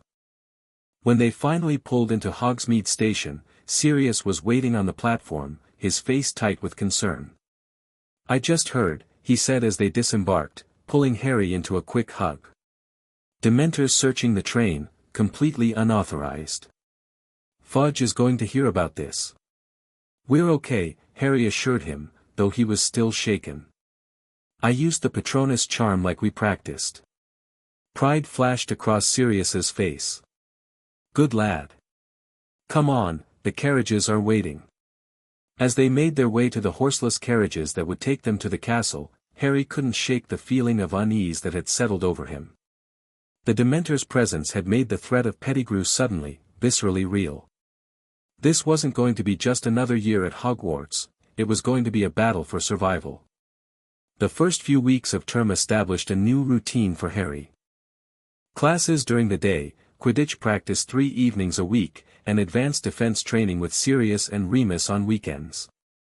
Despite their promise not to hover, Harry found himself under near constant supervision, whether from teachers, prefects, or his friends, who had taken the warnings about Pettigrew seriously. "It's for your own good," Hermione reminded him when he complained about never having a moment alone. "Pettigrew's already broken into Hogwarts once, remember?" She was referring to the previous week's incident, when the fat lady's portrait had been slashed to ribbons by what appeared to be a small knife or claw. The castle had been searched top to bottom, but no trace of Pettigrew had been found. I know, Harry sighed. "I just miss having some privacy occasionally." "Better alive and annoyed than alone and in danger," Ron pointed out pragmatically. Harry couldn't argue with that logic, especially after what Sirius had told him about Pettigrew's likely motivations. Still, the constant supervision grated on him, particularly when it came to Hogsmeade weekends. "It's not fair," he complained to Sirius in his office the night before the first scheduled visit to the Wizarding Village. "Everyone else gets to go." "Everyone else isn't being hunted by a servant of Voldemort," Sirius countered, though his expression was sympathetic. "I don't like disappointing you, pup, but Hogsmeade is too exposed. Too many hiding places for Pettigrew, too difficult to secure." "You could come with me," Harry suggested hopefully. "You and Professor Lupin both." "We'd still be putting you at unnecessary risk," Sirius said firmly. "The answer's no, Harry." Harry slumped in his chair, frustration evident in every line of his body. Sirius sighed, running a hand through his hair. "Look, I know it seems harsh. But we're trying to keep you safe while still giving you as normal a school experience as possible. It's a difficult balance." "I know," Harry admitted grudgingly. "I just hate that Pettigrew is controlling my life from hiding. It's like he's winning." "He's not winning," Sirius assured him. "Every day you're safe, learning, growing stronger, that's us winning. Pettigrew's on the run, living as a rat, desperate and afraid. Don't mistake caution for defeat, Harry." Put that way, it did make Harry feel marginally better. "Fine. But you owe me a butterbeer when this is all over." "Deal," Sirius grinned. "Now, on a more positive note, your Patronus training. Remus tells me you nearly achieved the corporeal form in your last session." Harry perked up slightly. "Almost. I saw something four-legged for a second before it dissolved back into the shield." "That's excellent progress," Sirius said enthusiastically. "Most wizards take years to get that far, if they manage it at all." "I bet you'll have the full form before Christmas." "Hope so," Harry replied. "The Dementors seem to be getting more restless. I've seen them drifting closer to the school boundaries during Quidditch practice." Sirius frowned. "Report that to Dumbledore immediately if you see it again. They're explicitly forbidden from entering the grounds." Harry nodded, then hesitated, debating whether to share his other concern. "Sirius? There's something else." "What is it?" Sirius asked, immediately attentive. "It's about Professor Lupin's condition. I don't think it's a secret at school anymore." Sirius stiffened. "Has someone been saying something?" "Snape set us an essay on werewolves," Harry explained. "Even though we're nowhere near that in the curriculum. It was pretty obvious what he was doing." Sirius's face darkened with anger. "That vindictive, petty," he cut himself off with visible effort. "Did anyone make the connection?" "Hermione did," Harry admitted. "But she'd never tell anyone. She confronted me about it privately, wanted to know if I knew." "And what did you say?" "I told her the truth, that I've known since I was 7, and it doesn't change anything about who Professor Lupin is." Sirius's expression softened. "You're a good kid, Harry." "She's worried about him," Harry continued. "About what would happen if it became common knowledge." "I am too." "So am I," Sirius sighed. Remus's position here has always been precarious. Dumbledore's protection only goes so far if parents start demanding his removal. Can't you do something about Snape? Harry asked. He's deliberately trying to expose Professor Lupin. I'll speak to Dumbledore, Sirius promised grimly. But Snape's protected too, for reasons I still don't fully understand. The best we can do is hope your classmates aren't as clever as Hermione. Unfortunately, Hermione's intellect proved to be less unique than they'd hoped. By mid-November, whispers about Professor Lupin's monthly illnesses had begun circulating among the older students. Harry, Ron, and Hermione did their best to quash the rumors, but the damage was spreading. It's so unfair, Hermione fumed one evening in the common room, keeping her voice low. He's the best defense teacher we've ever had. His condition doesn't affect his teaching at all. People are scared of what they don't understand, Harry replied, echoing words Remus himself had told him years ago. Well, they should make an effort to understand, then, Hermione said fiercely. I've been doing research on werewolf rights. Did you know the legislation against them is absolutely medieval? They can't get proper jobs, can't get housing loans, some shops won't even serve them. It's always been that way, Ron shrugged, though he looked uncomfortable. My dad says werewolves have been feared for centuries. So have witches and wizards, by muggles, Hermione pointed out. That doesn't make it right. Harry smiled slightly, watching Hermione work herself into a righteous fury on Remus's behalf. Her passionate advocacy reminded him of the stories Sirius told about his mother, who had apparently been equally fierce about fighting injustice. What are you smiling about? Hermione demanded, catching his expression. Just thinking my mum would have liked you, Harry replied honestly. Sirius says she was always fighting for the underdog too. Hermione's indignation melted into pleased embarrassment. Oh. Well. Thank you, Harry. Their conversation was interrupted by the arrival of Ginny Weasley, looking worried. Harry, she said urgently, Sirius is looking for you. He says it's important. Harry was on his feet immediately. Where is he? Professor Lupin's office, Ginny replied. He said to come right away. Exchanging concerned glances with Ron and Hermione, Harry hurried through the portrait hole and down the corridors to Remus's office.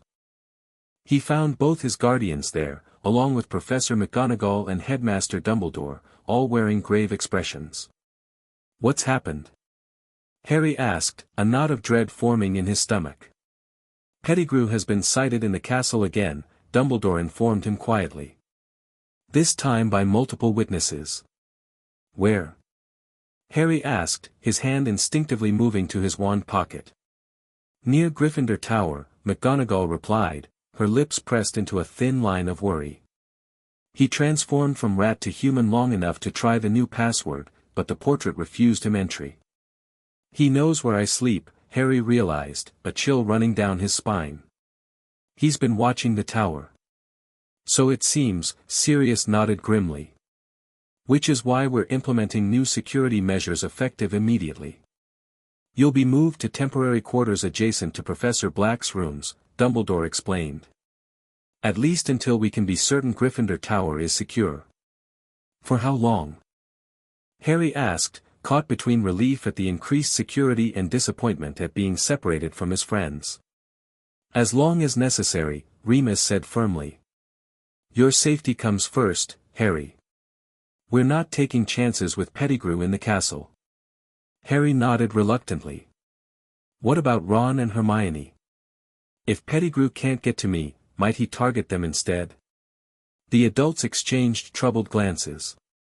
A valid concern, McGonagall acknowledged. Perhaps Mr. Weasley and Miss Granger should also be relocated, Headmaster.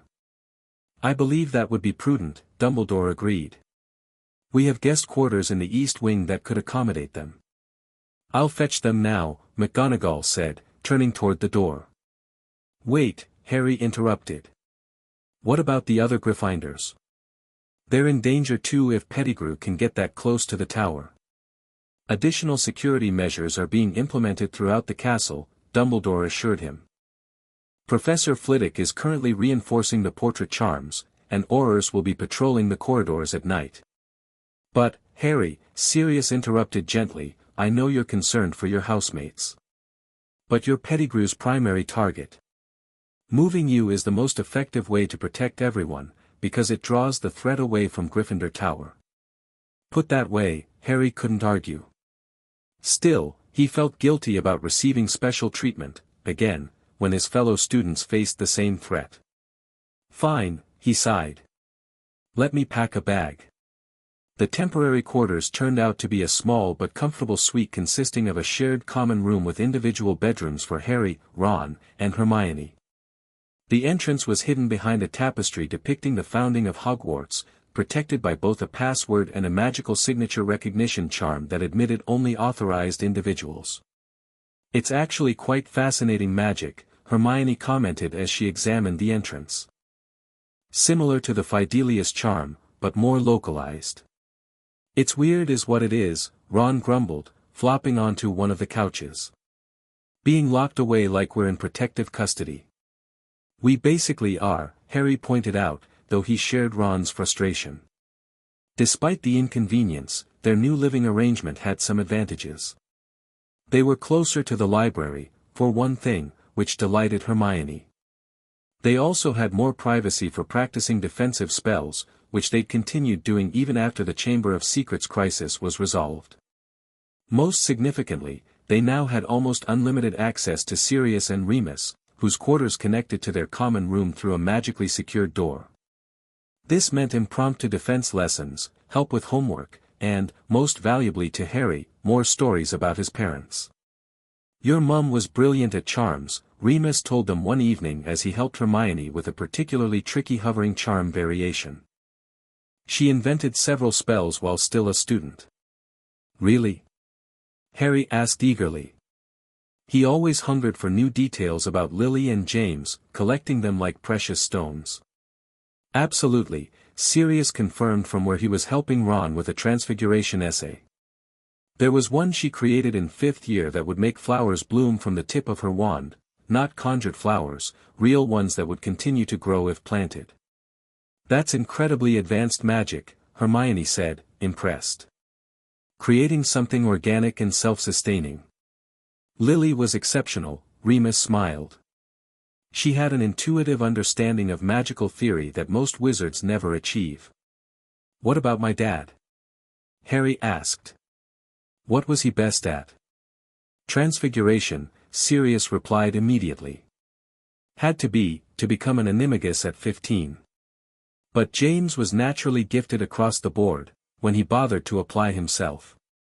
Which wasn't often outside of pranking, Remus added dryly. These sessions became the highlight of Harry's days, making the restricted living situation more bearable. However, as November turned to December with no further sightings of Pettigrew, Harry began to chafe at the continued confinement. He's obviously left the castle, Harry argued during a meeting with Dumbledore, Sirius, and Remus in the headmaster's office. It's been weeks without a sign of him. Or he's biding his time, Sirius countered. I know Peter. He's patient when he needs to be. But the Quidditch match against Ravenclaw is tomorrow, Harry protested. I can't exactly play from protective custody. Actually, Dumbledore interjected, that is precisely what we wish to discuss. The staff is divided on whether you should participate in tomorrow's match. Harry's heart sank. You're not serious.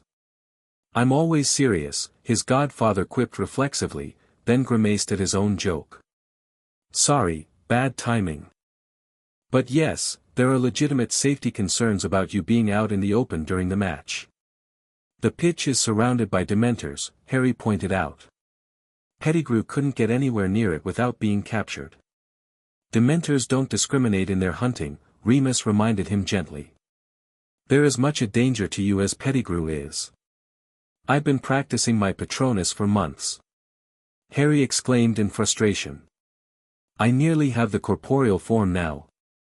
Nearly isn't good enough if you're surrounded by a dozen Dementors, Sirius said firmly. Harry looked to Dumbledore, hoping for support, but the headmaster's expression remained grave. This isn't about Quidditch, Harry realized suddenly.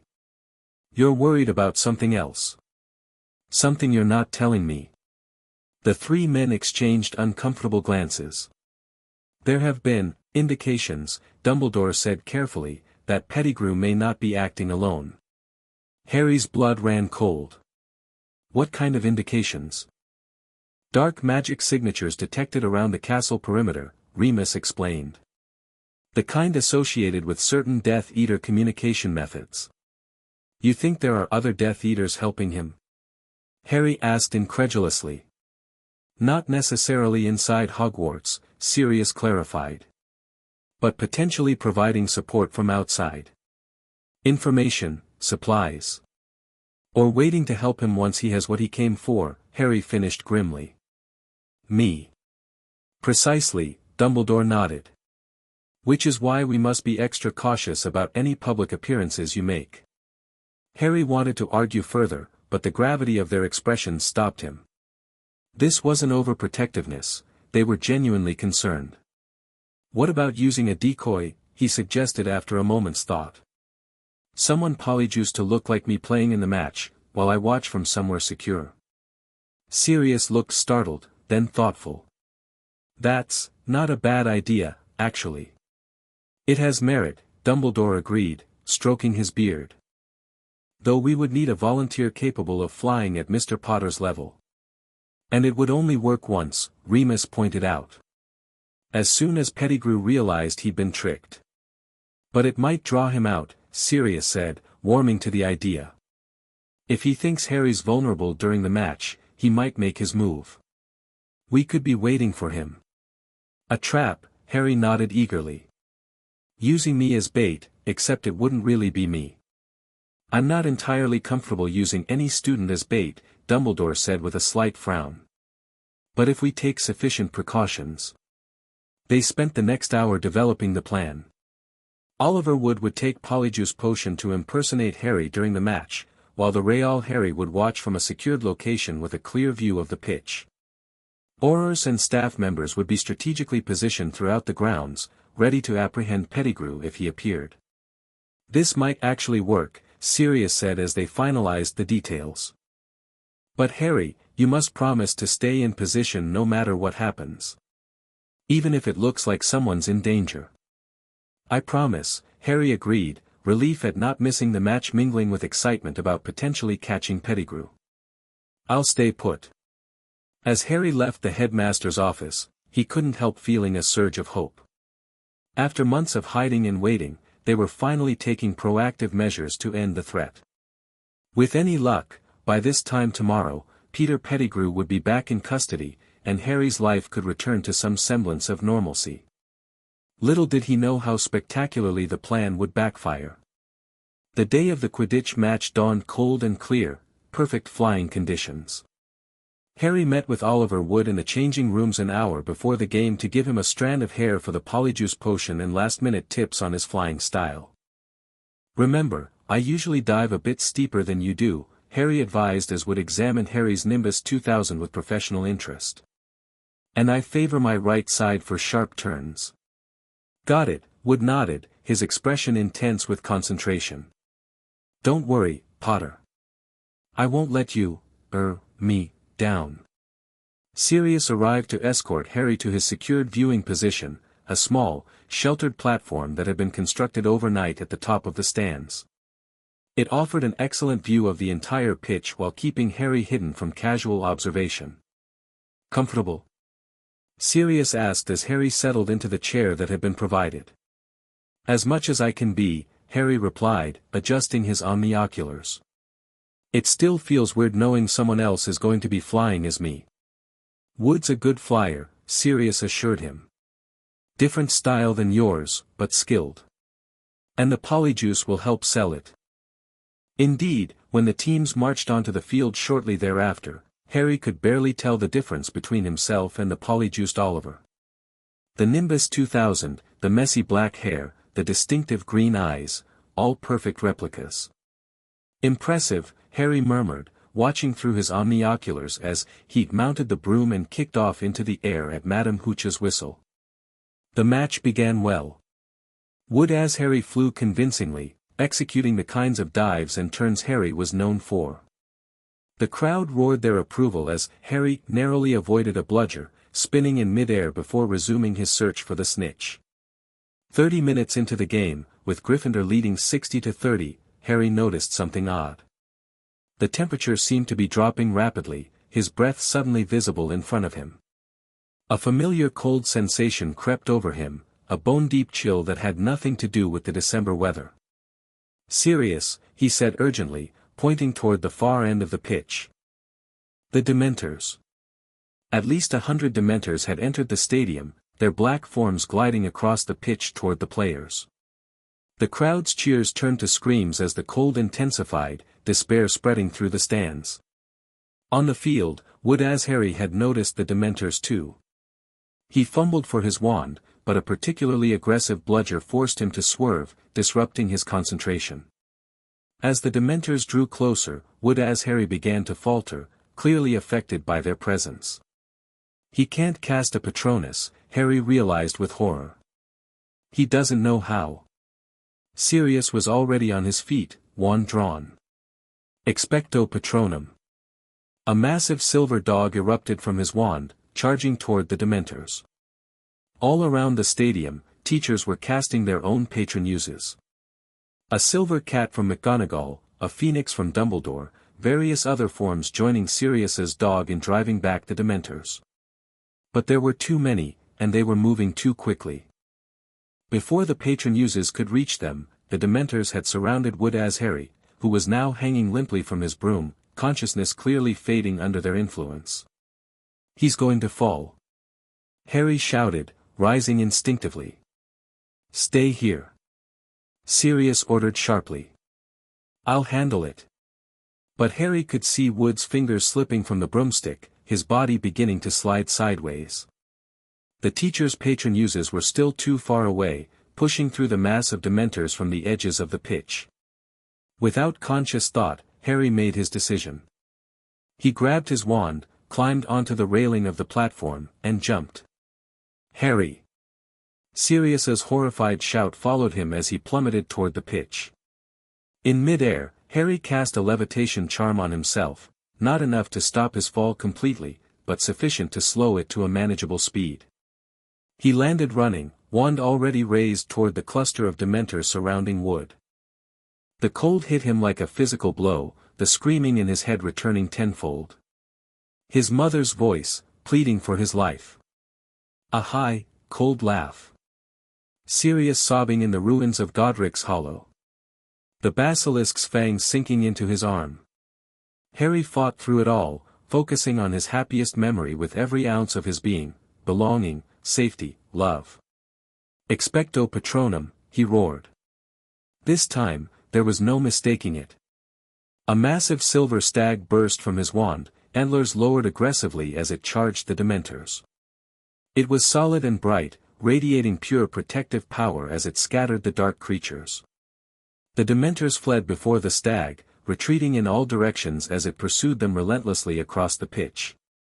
The screaming in Harry's head faded, replaced by a surge of exhilaration as he watched his Patronus drive away the last of the foul creatures. Only then did he look up to see Wood-as Harry falling from his broom, completely unconscious. Without hesitation, Harry cast another spell, Arresto Momentum. Wood's fall slowed dramatically, giving Harry time to position himself underneath and break the worst of the impact. They both tumbled to the ground, Wood's body transforming even as they fell, the Polyjuice potion wearing off under the stress, revealing the Quidditch captain's true appearance. "Oliver!" Harry shook him urgently. "Oliver, wake up!" Wood's eyes fluttered open, unfocused and confused. "Potter?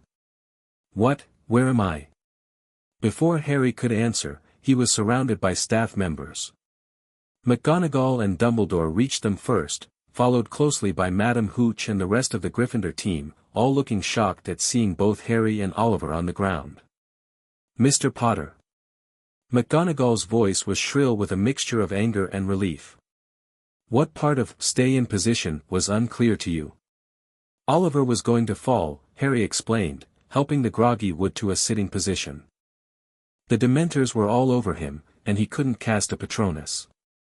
A risk we had anticipated, Dumbledore said, though his blue eyes held more concern than rebuke. Though I must admit, that was quite an impressive Patronus, Harry. Your first corporeal form, I believe. Harry nodded, a small smile breaking through despite the gravity of the situation.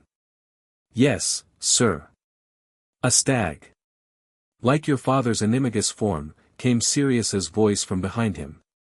Harry turned to see his godfather approaching, his expression an unreadable mixture of emotions. Sirius, whatever Harry was going to say was cut off by a commotion at the edge of the pitch. Remus was running toward them, his face pale with urgency. He's been spotted. Remus called as he reached them. Pettigrew, heading for the Forbidden Forest. Sirius's head snapped up. Where exactly? Northern edge, near Hagrid's hut, Remus reported breathlessly. Hagrid himself saw him, rat form, then human, then rat again. Aurors are in pursuit, but, I'm going, Sirius said immediately, his earlier concern for Harry temporarily overridden by the chance to finally capture his former friend. Remus, stay with Harry. Sirius, wait. Harry called, but his godfather was already sprinting toward the forest edge, transforming into his animagus form mid-stride. The large black dog bounded across the grounds with single-minded purpose. Minerva, please escort the students back to the castle, Dumbledore instructed calmly. Poppy will want to examine Mr. Wood, and I believe a dose of chocolate is in order for everyone. Remus, you and Harry come with me. As McGonagall began herding the confused students and spectators toward the castle, Dumbledore led Harry and Remus in Sirius's wake, toward the Forbidden Forest. Harry was both relieved and anxious that they were allowing him to come along rather than sending him back to safety. Professor, Harry began as they hurried across the grounds, those Dementors, they weren't supposed to enter the stadium, were they? Absolutely not, Dumbledore confirmed, his voice containing a rare edge of anger. They were under explicit orders to remain at the perimeter of the grounds. Their defiance suggests either a hunger too great to control, or someone commanded them to enter, Remus finished grimly. Someone they saw as having authority over them. The Ministry? Harry asked, confused. No, Dumbledore replied. But there are other powers the Dementors respect. Darker powers.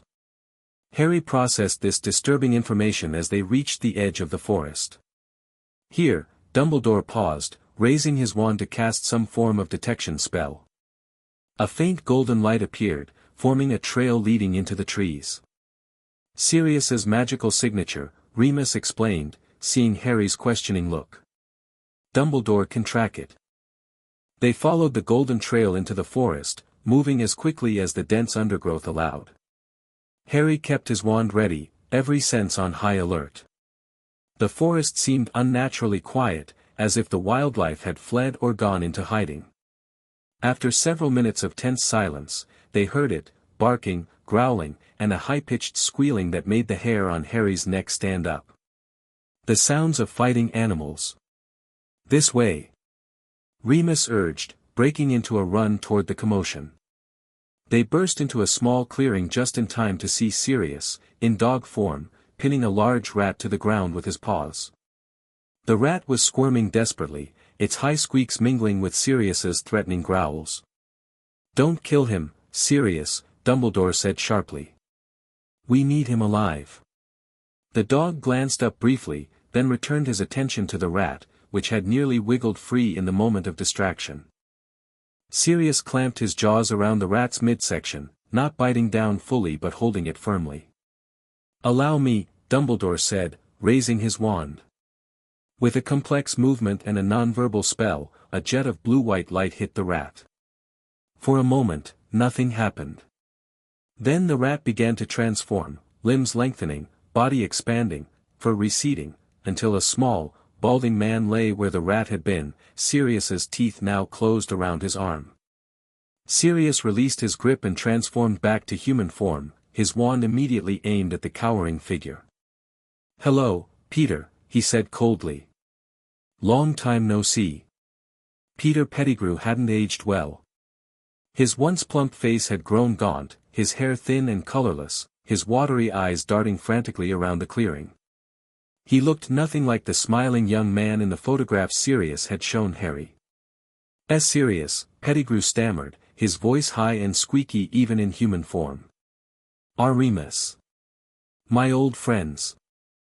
"We are not your friends," Remus said quietly, his wand also trained on Pettigrew. "Not anymore." Pettigrew's gaze fell on Harry, and something like hunger flashed in his eyes. "Harry. Harry, how you've grown, so like James." "Don't you dare speak to him," Sirius snarled, stepping between Pettigrew and Harry. "Don't even look at him."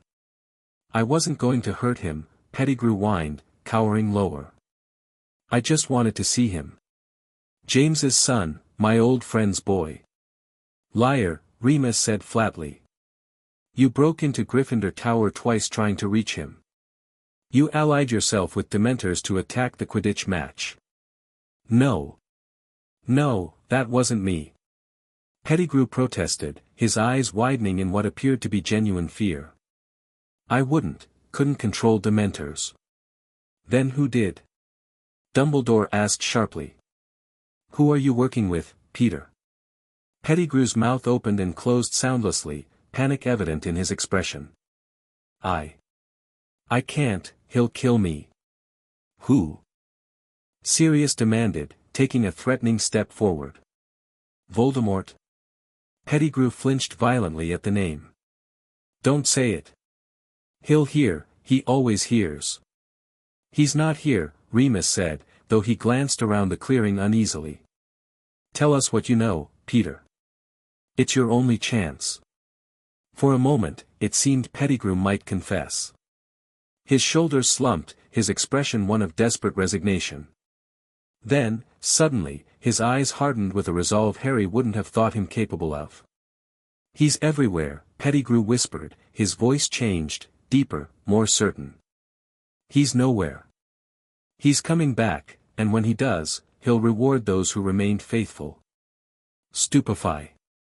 Sirius cast, but Pettigrew was already moving, transforming back into a rat with surprising speed. The stunner missed by inches as the rat darted between Dumbledore's feet, heading deeper into the forest.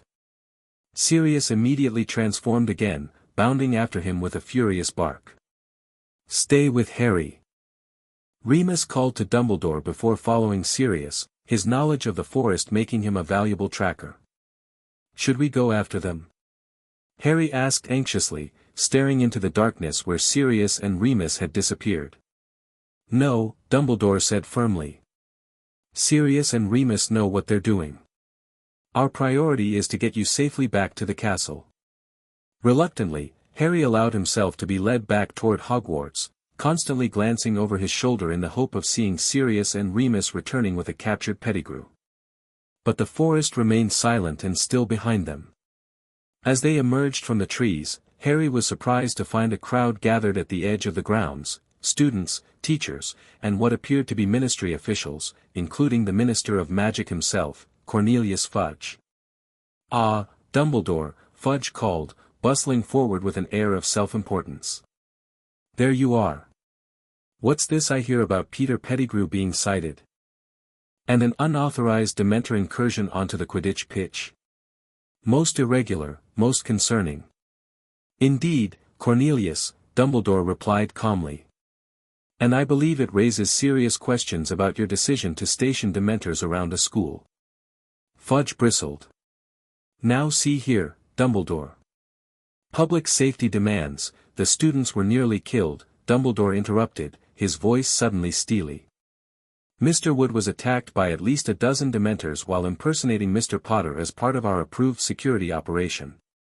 Had it not been for the exceptional magical ability of young Harry here, we might be discussing a tragedy." Fudge's attention shifted to Harry, his expression a mixture of surprise and calculation. "Harry Potter," he said, attempting a jovial tone that fell flat. Well, my boy, it seems you've had quite the adventure. Perhaps you could tell me exactly what happened. Before Harry could respond, a commotion from the forest edge drew everyone's attention.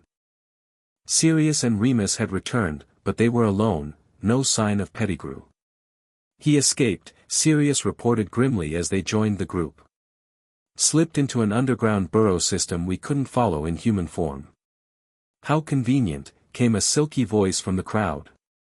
Severus Snape stepped forward, his black eyes gleaming with malice.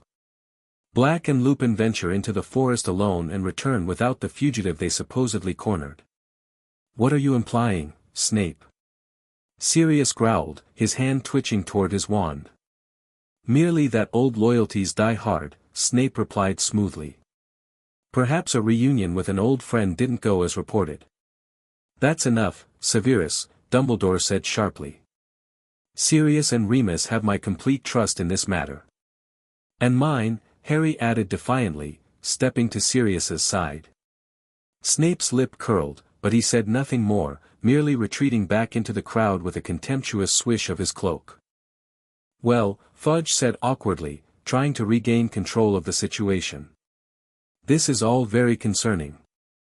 Pettigrew on Hogwarts grounds, Dementors acting without authorization. I believe increased security measures are called for. If by that you mean removing the Dementors, I wholeheartedly agree, Dumbledore said firmly. They have proven they cannot be controlled. Remove them? Fudge looked aghast. Out of the question. The public would never stand for it. No, I was thinking of additional Auror patrols, perhaps restrictions on student movements.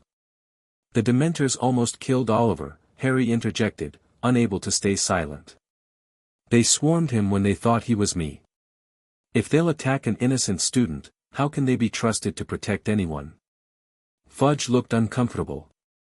Now, Harry, I understand you've had a fright, but these are complex security matters that, Minister, Sirius interrupted, his voice dangerously controlled. My godson was targeted by Dementors under your authority. As a member of the Wizengamot and Harry's legal guardian, I am formally requesting an investigation into today's events. Fudge paled slightly. Now, Black, let's not be hasty, I believe that's an excellent suggestion, Dumbledore nodded. In fact, I shall call an emergency session of the Wizengamot to address both the Dementor situation and the more troubling implications of Peter Pettigrew's statements in the forest. Statements? Fudge echoed, looking increasingly uncomfortable. What statements? Suggesting he is not acting alone, Remus explained quietly. That he has a master he fears more than capture or death. A murmur ran through the crowd at these words.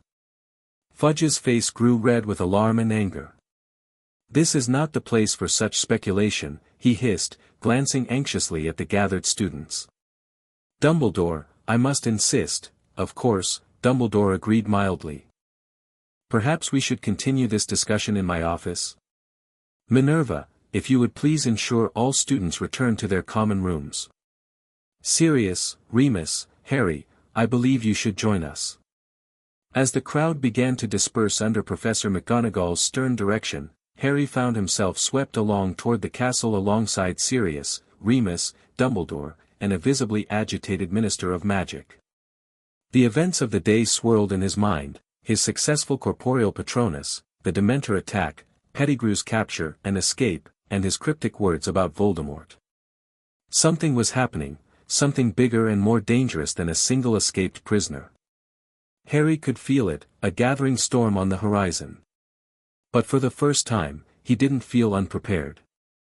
He had produced a true Patronus under extreme pressure. He had faced Dementors and driven them back. He had seen Pettigrew with his own eyes and understood the threat more clearly now. Whatever came next, Harry would face it with his family beside him, Sirius and Remus, who had raised him to be strong, knowledgeable, and brave. And perhaps his father too, in a way, through the silver stag that had burst from Harry's wand at the moment of greatest need. The aftermath of what became known as the Dementor Quidditch incident brought significant changes to Hogwarts.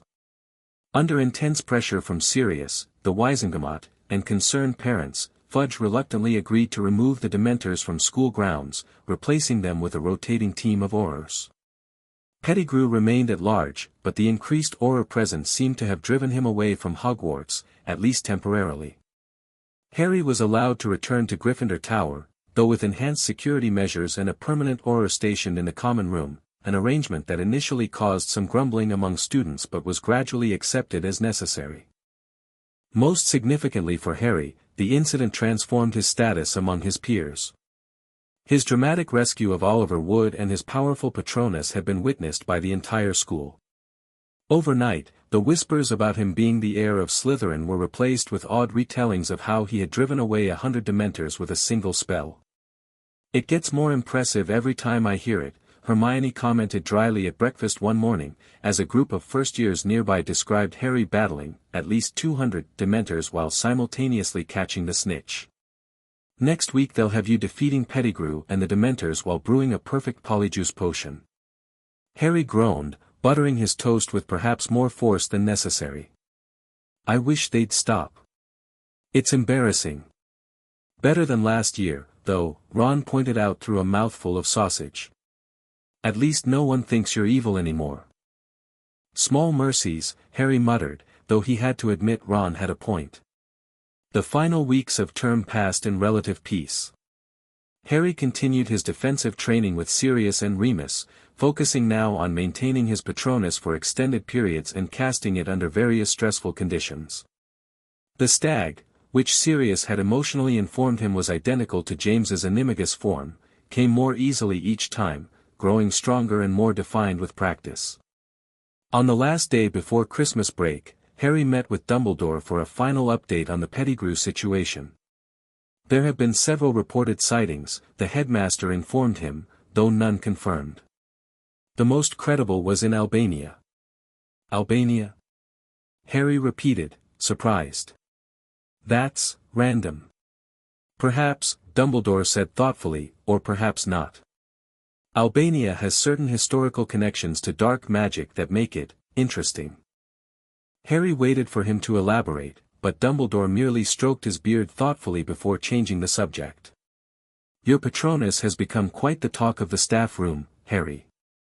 Professor McGonagall tells me she's never seen one so powerful from a wizard your age." "I had good teachers," Harry replied honestly. "And a lot of motivation." Dumbledore's eyes twinkled. "Indeed. Sirius and Remus have done remarkably well with you, Harry. Your parents would be very proud, not just of your magical accomplishments, but of the young man you're becoming." Harry felt a warm glow at the praise. "Thank you, sir. Do you think the danger is past? With Pettigrew, I mean?" Dumbledore's expression grew more serious. "For the immediate future, perhaps. But I fear Peter Pettigrew's escape is merely a symptom of a larger concern. His words in the forest suggested he believes Lord Voldemort will return." "Do you think that's possible?" Harry asked quietly. "I have always believed it inevitable," Dumbledore admitted. "The question is not if, but when and how. The diary you destroyed last year, it has given me much to consider." Harry waited, sensing there was more Dumbledore wanted to say. "I believe," the headmaster continued after a thoughtful pause, "that it is time for us to be more proactive in our approach. When you return from the holiday break, I would like to begin a series of private lessons with you."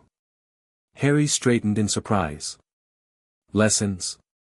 What kind of lessons?" "A deeper exploration of Voldemort's past," Dumbledore replied. "I believe the key to understanding how to defeat him lies in understanding who he was and what he has done.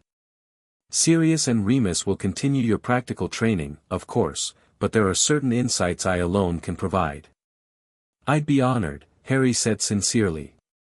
"Excellent," Dumbledore smiled. "We shall begin in January, then. In the meantime, enjoy your holiday, Harry. You have certainly earned a respite." Christmas at Wildflower Cottage was always Harry's favorite time of year, and this one proved no exception despite the lingering shadow of Pettigrew's escape. The cottage was decorated with fairy lights that actually contained tiny, mischievous fairies, enchanted garlands that changed color with the mood of the room, and a magnificent tree topped with a star that Professor Flitwick had charmed to shower gentle sparks of gold and silver. On Christmas morning, Harry awoke to find Sirius sitting on the edge of his bed, an unusually solemn expression on his face. "Happy Christmas," Harry yawned, sitting up. "Everything okay?" "Everything's fine," Sirius assured him. "I just wanted to give you your present privately, before the others arrive." The Weasleys and Hermione were coming for Christmas dinner later, along with Remus, who had gone to visit his father for Christmas Eve but would be returning shortly. "Must be something good," Harry teased, now fully awake and curious. "Or something Mum would disapprove of." Sirius chuckled. "A bit of both, maybe." He handed Harry a small, rectangular package wrapped in simple brown paper. Harry unwrapped it carefully to reveal what appeared to be an ordinary hand mirror, similar to the two-way mirror Sirius had given him in his second year. "Another communication mirror?" "Look closer," Sirius urged, an odd catch in his voice. Harry examined the mirror more carefully. The frame was antique silver, engraved with lilies and what looked like stags.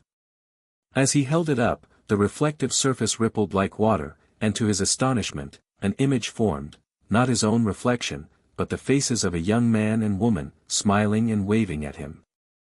"Mum? Dad?" Harry whispered, his heart leaping into his throat. The figures in the mirror nodded, their smiles widening. They couldn't speak, this wasn't a portrait, Sirius explained later, but they could respond to simple questions with gestures and expressions. "How?" Harry asked, unable to tear his eyes away from his parents' faces, his father's messy hair so like his own, his mother's kind green eyes. "It's called a memory mirror," Sirius explained, his own eyes suspiciously bright. "Extremely rare and difficult to create. I've been working with a master enchanter since summer, using my own memories of James and Lily to create a kind of echo. It's not them, not really, but it's a piece of how they were, how they would react." "It's amazing," Harry whispered, watching as his mother blew him a kiss and his father gave him a thumbs up. "It's the best present anyone's ever given me." Sirius squeezed his shoulder. "They would have given anything to be here with you, pup. This is as close as I could get to bringing them back for you." Harry carefully set the mirror on his bedside table, propped up where he could see it, before turning to hug his godfather fiercely. "Thank you. For this, for everything." "You never have to thank me for that," Sirius said gruffly, returning the embrace. "Raising you has been the great privilege of my life, Harry. Never doubt that." Later, as the cottage filled with the cheerful chaos of Christmas guests, Harry found a moment to show Ron and Hermione the memory mirror. "That's incredibly complex magic," Hermione said, impressed. "The enchantments required to capture personality aspects from someone else's memories." "It's brilliant," Ron declared, watching as James Potter mimed catching a snitch. "Like having a piece of them with you." Harry nodded, carefully returning the mirror to its place by his bed. "That's exactly what it feels like." The rest of the holiday passed in a blur of good food, wizard chess tournaments, and impromptu Quidditch matches in the snow-covered field behind the cottage. For those precious days, the threat of Pettigrew and the looming shadow of Voldemort seemed distant and manageable. On New Year's Eve, as they sat around the fire watching enchanted fireworks that Sirius had designed to explode inside without damaging the cottage, Harry found himself filled with an unexpected sense of optimism for the year ahead. "What are you thinking about?" Remus asked, noticing his contemplative expression. "The future," Harry replied honestly. "Dumbledore's going to start teaching me about Voldemort's past when we get back to school." Sirius and Remus exchanged glances. "He mentioned he might," Sirius nodded. "It's a good sign that he's taking a more active approach to your preparation." "Do you think we'll catch Pettigrew?" Harry asked. "Eventually," Remus said confidently. "He can't run forever. And when we do, we'll be one step closer to ensuring Voldemort never returns to power." "And if he does return?" Harry voiced the fear that had been lingering in the back of his mind since the Chamber of Secrets incident. If Pettigrew helps him come back. Sirius leaned forward, his grey eyes intense in the firelight. Then we'll face him together, as a family. You won't be alone, Harry. Not ever. Not ever, Remus echoed firmly. As the enchanted fireworks formed the shape of a phoenix that burst into brilliant flames before dissolving into the word 1994, Harry felt a surge of determination. Whatever challenges the new year brought, Pettigrew, Voldemort, or something yet unknown, he would meet them head-on, with his family beside him and his parents' memory to guide him. The boy who had once been destined for a cupboard under the stairs had found instead the life he deserved, a life of love, knowledge, and preparedness for the battles to come. And in that moment, watching the final fireworks of the year with the people he loved most, Harry Potter knew that was more than enough. The end. Thank you for watching this video. Please be sure to subscribe to our channel and like this video.